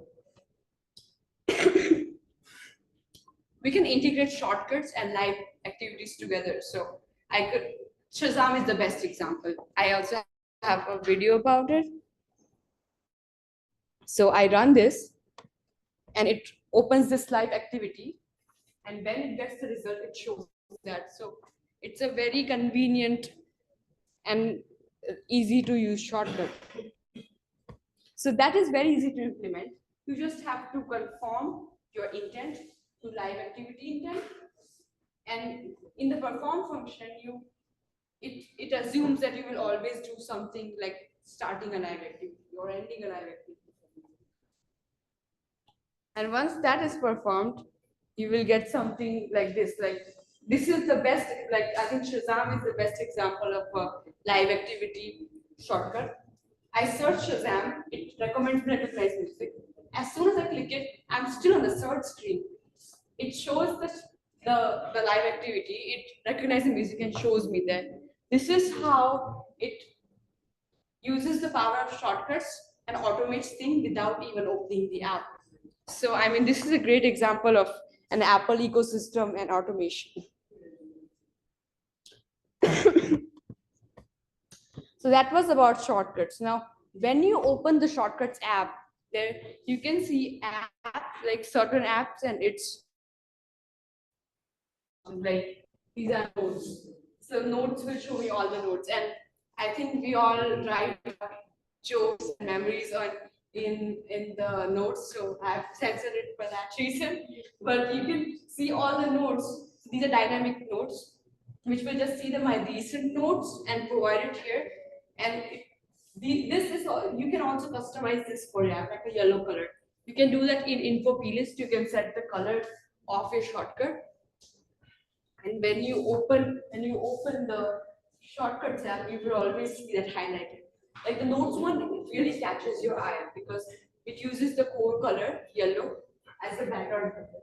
And you can do the same with your app. You could just set the background color to the core color of your app.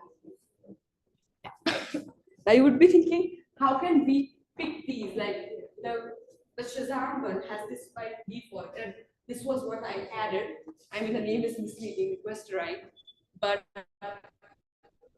it shows all the default ones. Like this is the default of Shazam, and these are the two I added. So, how can these be implemented?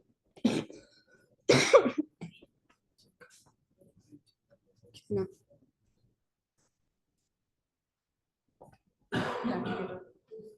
So for that, you just have to make one object which inherits to app shortcut. App shortcuts provider, and you could provide a bunch of app shortcuts like the existing ones. I just use that here again. And observe here how everywhere I have used application area, because if you don't, there are chances that it won't appear in the spotlight. So this really gives visibility of your app throughout the OS. Once this is defined, I can see something like the notes thing. So you just have to make something which inherits to app shortcut provider, and you can just list down all the code. This should be the core functionality of app. Like Shazam, they have recognized music. So put all the core functionality, and you can put it in the shortcuts. Like you can pick 3 more and show it here. In iOS 17, they have also introduced negative phrasing. So these all shortcuts, they can be accessed by Siri. Maybe you would want certain phrases which are literally, which your app doesn't stand for, that it shouldn't trigger something in your app. So you can also add negative phrasing. Like we can just assume that Uber would have a negative phrase for Blue Smart, Rapido, and Ola, because they wouldn't want their competitions to be book what if an Uber books, or when vice versa. So this is where negative phrases could come in. I mean, this was just an assumption I made and tried making this. Also, maybe there are some shortcuts which you don't want to appear like in the shortcuts app. Maybe it's just for private use. So you could just set is discoverable to false, and you won't see in the shortcuts app anymore. You can just use it internally.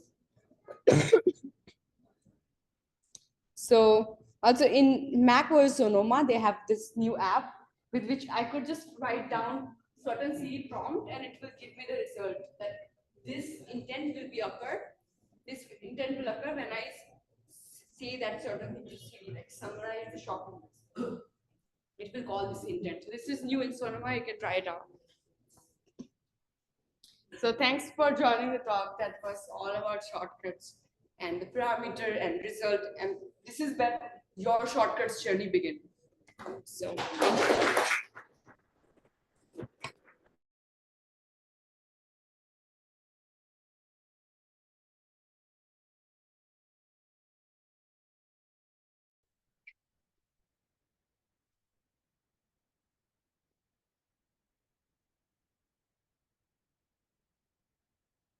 Yeah, it was an awesome presentation by Kanishka. We'll move ahead, and there's a next talk by Shailesh Ahar. He's a mobile engineer at Compass, and we'll be talking about UI navigation in Swift UI, the burning problem right now. The stage is yours. Please join the Zoom link.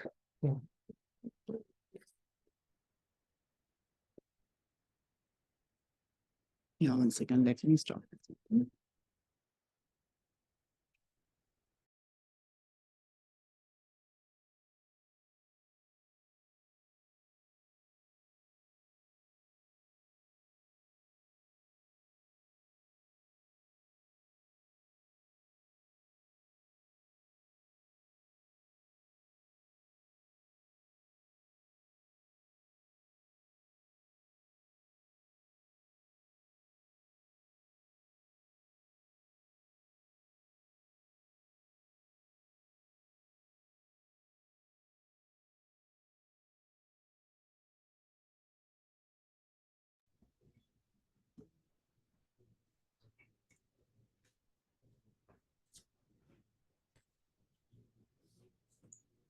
So hey guys, I'm Shailesh.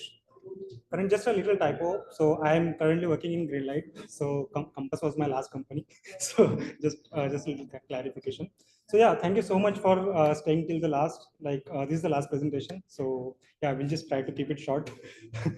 So yeah, I will be talking about the SwiftUI navigation. Currently, like SwiftUI has a kind of a buzz right now in the industry, right?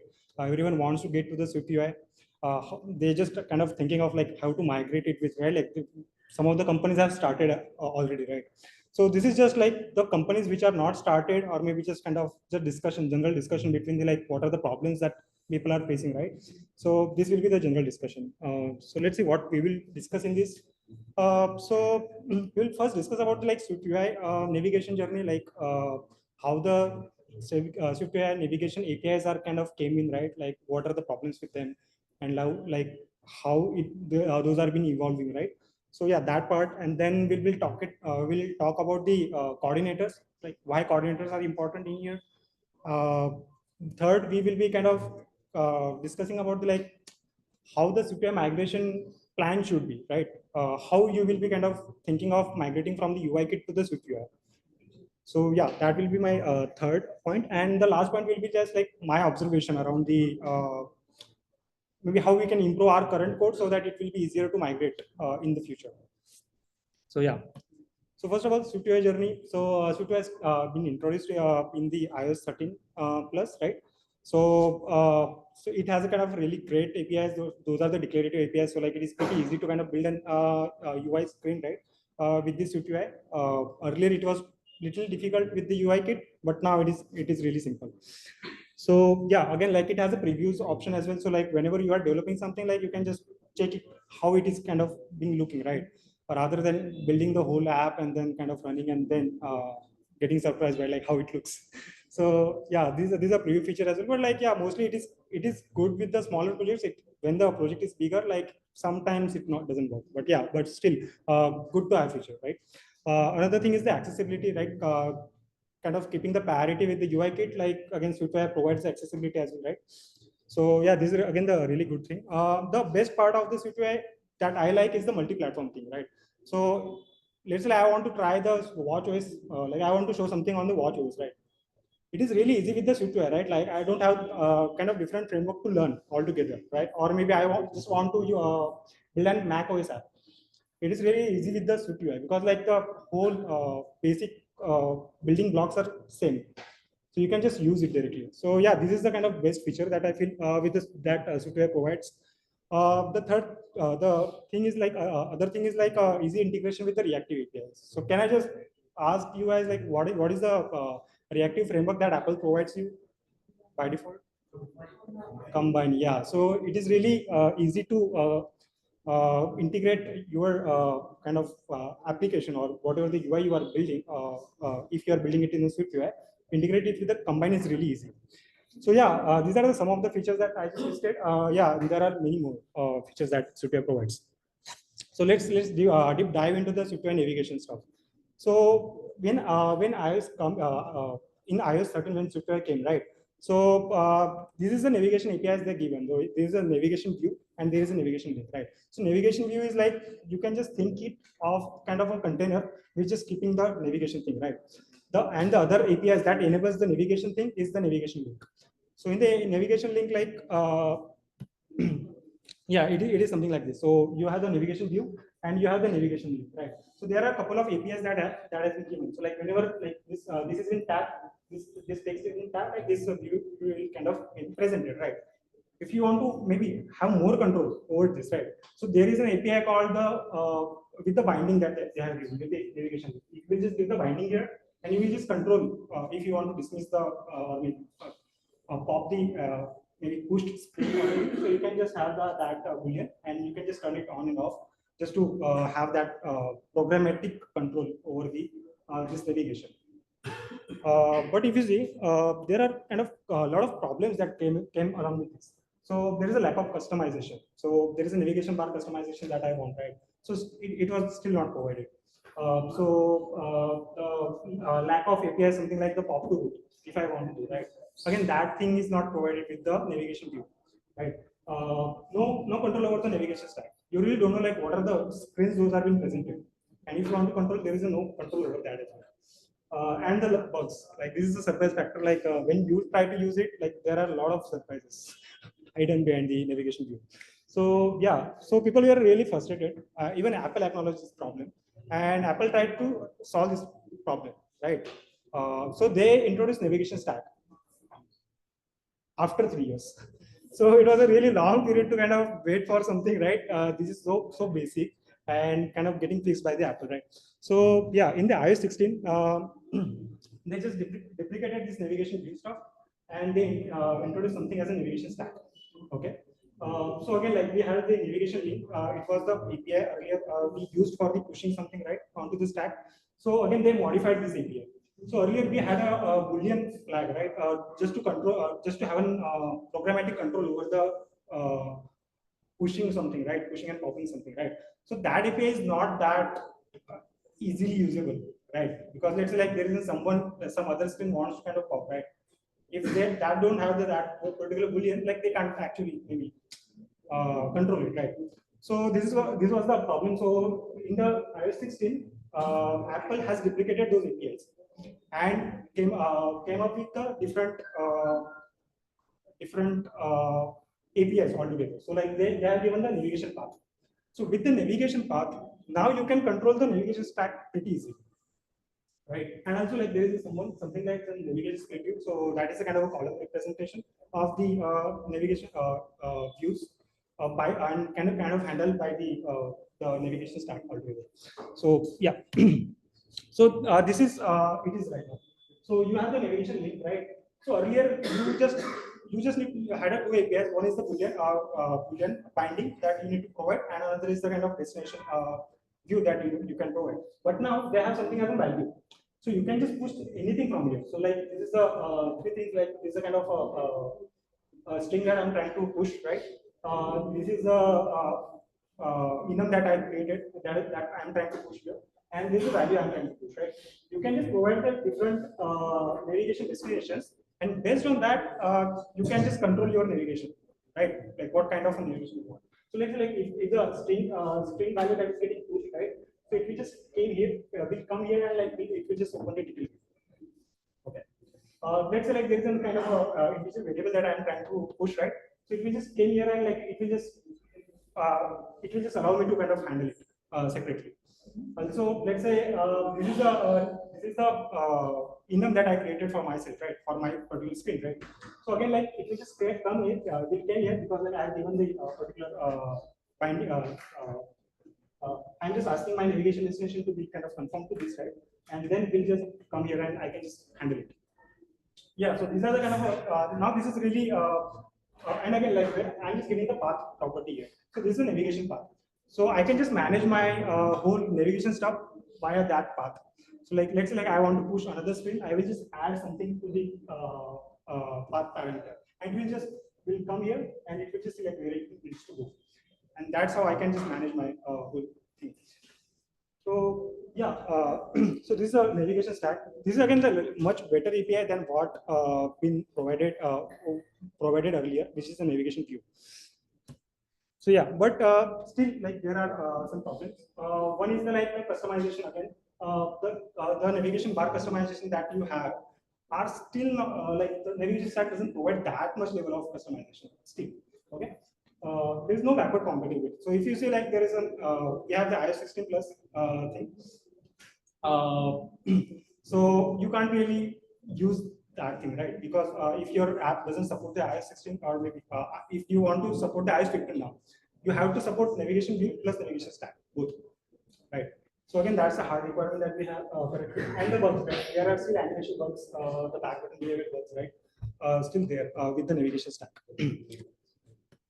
So now, should we move to the navigation stack immediately? So again, like the answer would be no, because like it is still we still need some time to get it mature, right? There are again issues, right? So and again the iOS 16 hard requirement that we have. So yeah. So let's say like keeping this in mind, what should be your SwiftUI migration plan, right? Kind of let's say like SwiftUI. So yeah, let's lay out some facts so that we can just make out a plan like how we can migrate, right? So some of the facts are like we can just break down the SwiftUI, the whole SwiftUI thing into the things as in like we have the SwiftUI UI components, right? We have the SwiftUI navigation component, right? Into the two, and we can just work. If you see the SwiftUI views, kind of can be used independently than the SwiftUI navigation. Let's say like I don't really want the navigation thing altogether. We can do that, right? So yeah, this is again the fact that like we can just use the SwiftUI views independently of the SwiftUI navigation. Yeah, maybe this is again another fact where like SwiftUI navigation system needs an iOS 16 plus requirement. So again, your app may support, may not support. And again, like the last fact is like a SwiftUI navigation system is not compatible with the UI kit navigation system. So let's say like I'm pushing something from the UI kit and like trying to push something from the UI kit, like doesn't work well, right? Or doesn't work at all. So yeah, again, this is the problem.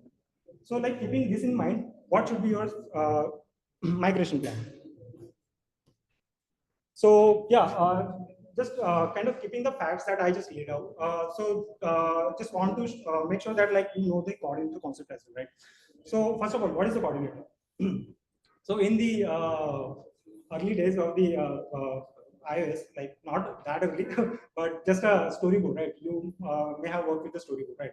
So Apple hasn't kind of maybe what Apple does is like whatever the controller that they are kind of whatever the controller the storyboard kind of creates, right? So whatever the navigation that you want to handle, you have to kind of create a segue into that right? So again, like Apple always keep the UI and the navigation stuff tightly bounded, always, right? So if you say like this is a kind of violation of the single responsibility because like our controller is taking a lot of responsibility, it is handling all the UI stuff, again like handling the navigation stuff as well, right? That actually bloating the controller a lot, right? So people try to find a solution around this, right? So that's where the coordinator came into the picture. So what coordinator did is like so what coordinator did is like they were just kind of decoupling this particular logic. So currently, if you see in here, I want to open login screen or sign in screen, right?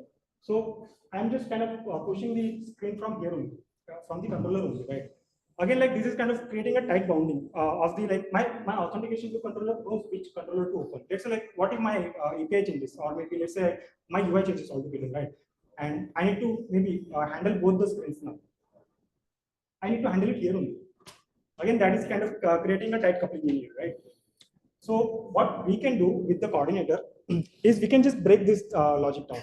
So we will handle the we will just handle the navigation part into the coordinator, and we just keep the view controller for the view controller stuff, right? So that is how we can maybe keep the single responsibility as a separate thing, right?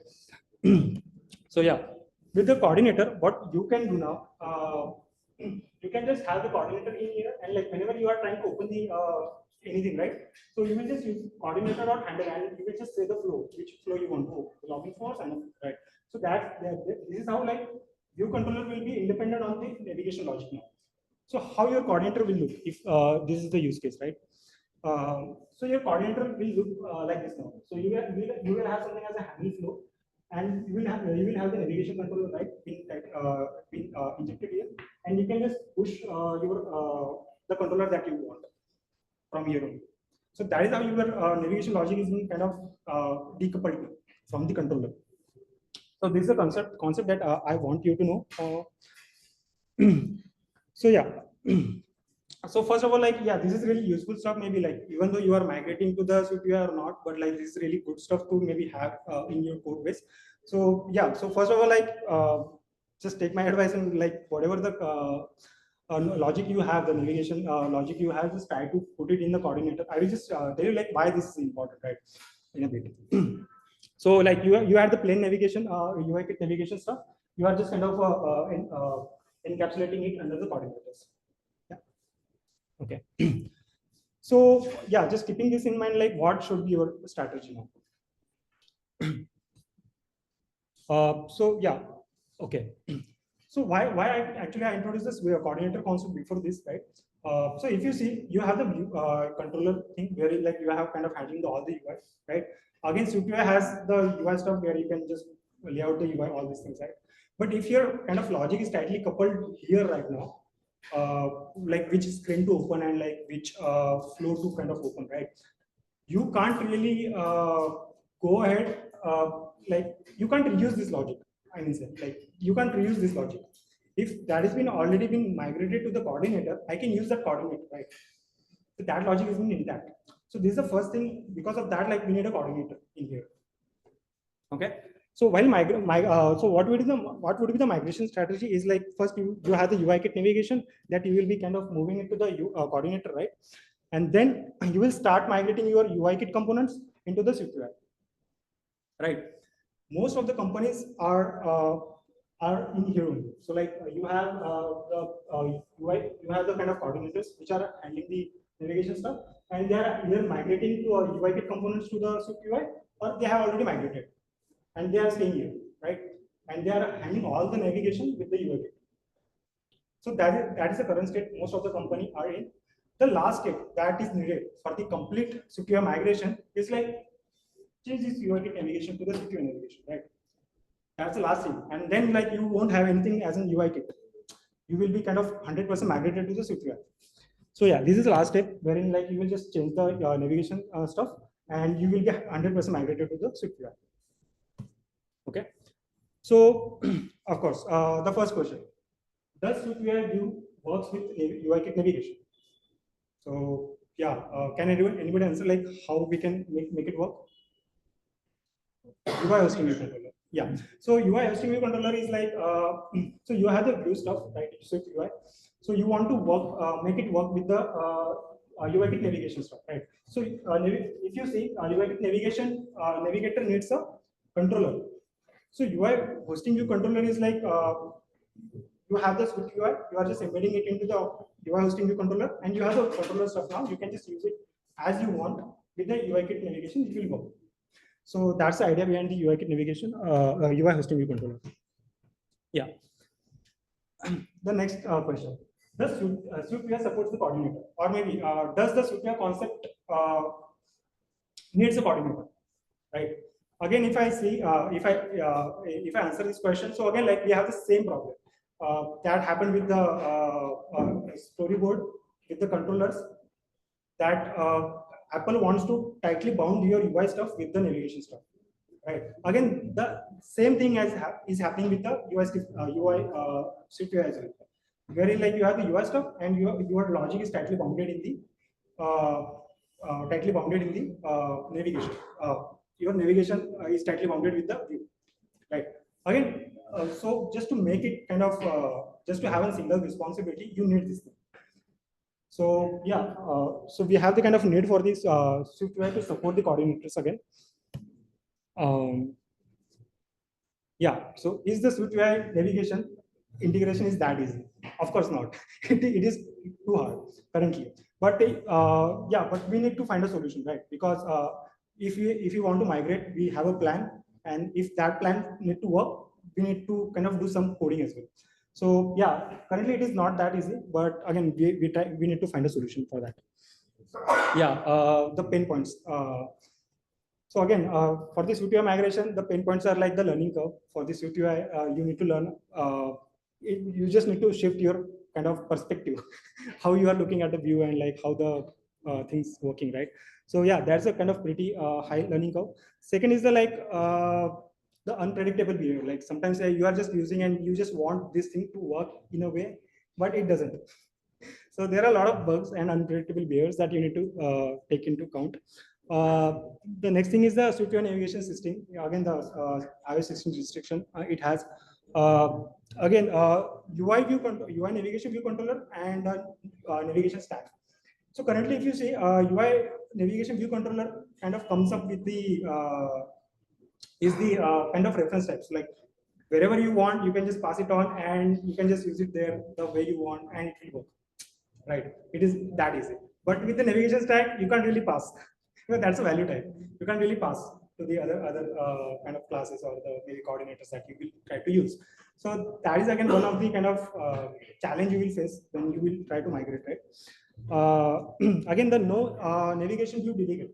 So what is the it should be new navigation controller delegate. Okay. So what is this navigation controller delegate? So like whatever the activity is happening onto the navigation controller or navigation stack, it is trying to give the all information, right? Like it is kind of getting presented any animation that you want to do, like you will have the kind of callback for that, right? But the same thing is not available in the navigation stack. So again, if your coordinator uses this particular thing, right? Again, you need to find a solution when you try to migrate. Yeah, again, the last thing is the customization that the navigation view controller provides. It is not available or maybe not easily available in the navigation stack. So again, that is one more thing to be considered. So yeah, what is my view on this, right? So there are kind of couple of things that I kind of maybe thought should be there, right? Or maybe what you can do now so that your migration will be easy in the future, right? So this is so yeah, this is one thing. So coordinator, if you see, there is no hard there is no strict way to write a coordinator. A lot of companies write coordinators in their like own way, right? So one thing that can be improved, right? If you have like you have the coordinator like which says like handle push handle login screen, something like that, right? So rather than having a kind of this kind of methods, rather have the one method only in the coordinator and just use the enums based on the screens, like the login screen, the way I showed, right? Login screens. For the login screen, like I have the login enum case. For the sign up, like we'll have a sign up bin case, right? So just use that thing. That will make a lot of difference because in the navigation stack we have the path, wherein we can just give the enum, and that's how handling would be pretty straightforward, right? The next thing is the UI navigation controller delegate, right? So it provides so many methods, right? So you must be having some kind of customized logic based on that. But again, like this thing is not available with the UI stack, navigation stack, right? So you can't really use this thing. So you need to change. You need to find a way to kind of solve that as well, right? Yeah. So last thing.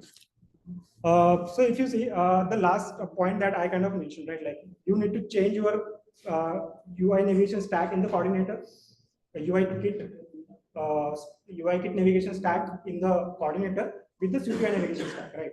and that's how your migration will be completed, right? But if you see the Swift UI navigation APIs are way different than the navigation UIKit navigation APIs that we have. So that bridge is really wide, right? For the pushing something, like we have the navigation path and we can append something, right? And we have the, on the other hand, like on the UIKit, just push something like that. When we have something as an navigation controller dot present something, right? It was that easy. But in here, like we have something as an shift modifier. So SHWT shift modifier. So what that does is like that presents something, right? So these APIs are totally different. We need to bridge this gap somehow, so that if this gap isn't bridged, then we can just migrate our UIKit coordinator directly to the SwiftUI coordinator, right? So yeah, because of that, we need to find this. We need to find a solution. So that's an opportunity. Currently, like most of the companies are kind of still in the migration phase, where like they are using the UIKit navigation system. But if they want to get to the SwiftUI navigation system, there is no solution yet.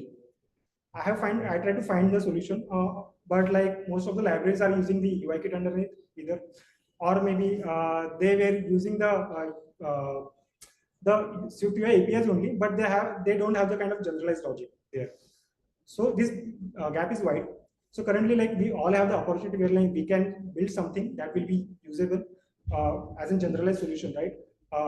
Which is bridging the gap between the APIs, both APIs, and that will make our migration easy, right? So this is the opportunity that we have. We can just leverage it. Yeah, these are kind of some useful links that I have kind of gone through. So one is the migrating the Apple documentation for migrating to the new navigation types, right? It is for the iOS 13 to iOS 16 navigation stuff migration. The other is the coordinator pattern that we can use with the SwiftUI, right? So again, like this is the guy that he tries to implement, try to implement it in the SwiftUI with the SwiftUI navigation system. This is again like a good implementation that I find. But again, it was not generalized. It was specific. I have kind of gone through the two kind of libraries as well. But again, they are using under UIKit underneath. They just have the API, but like underneath they are using UIKit. So again, like that is not the thing that we are looking for now. So yeah, these are the kind of some links. Yeah. Thank you.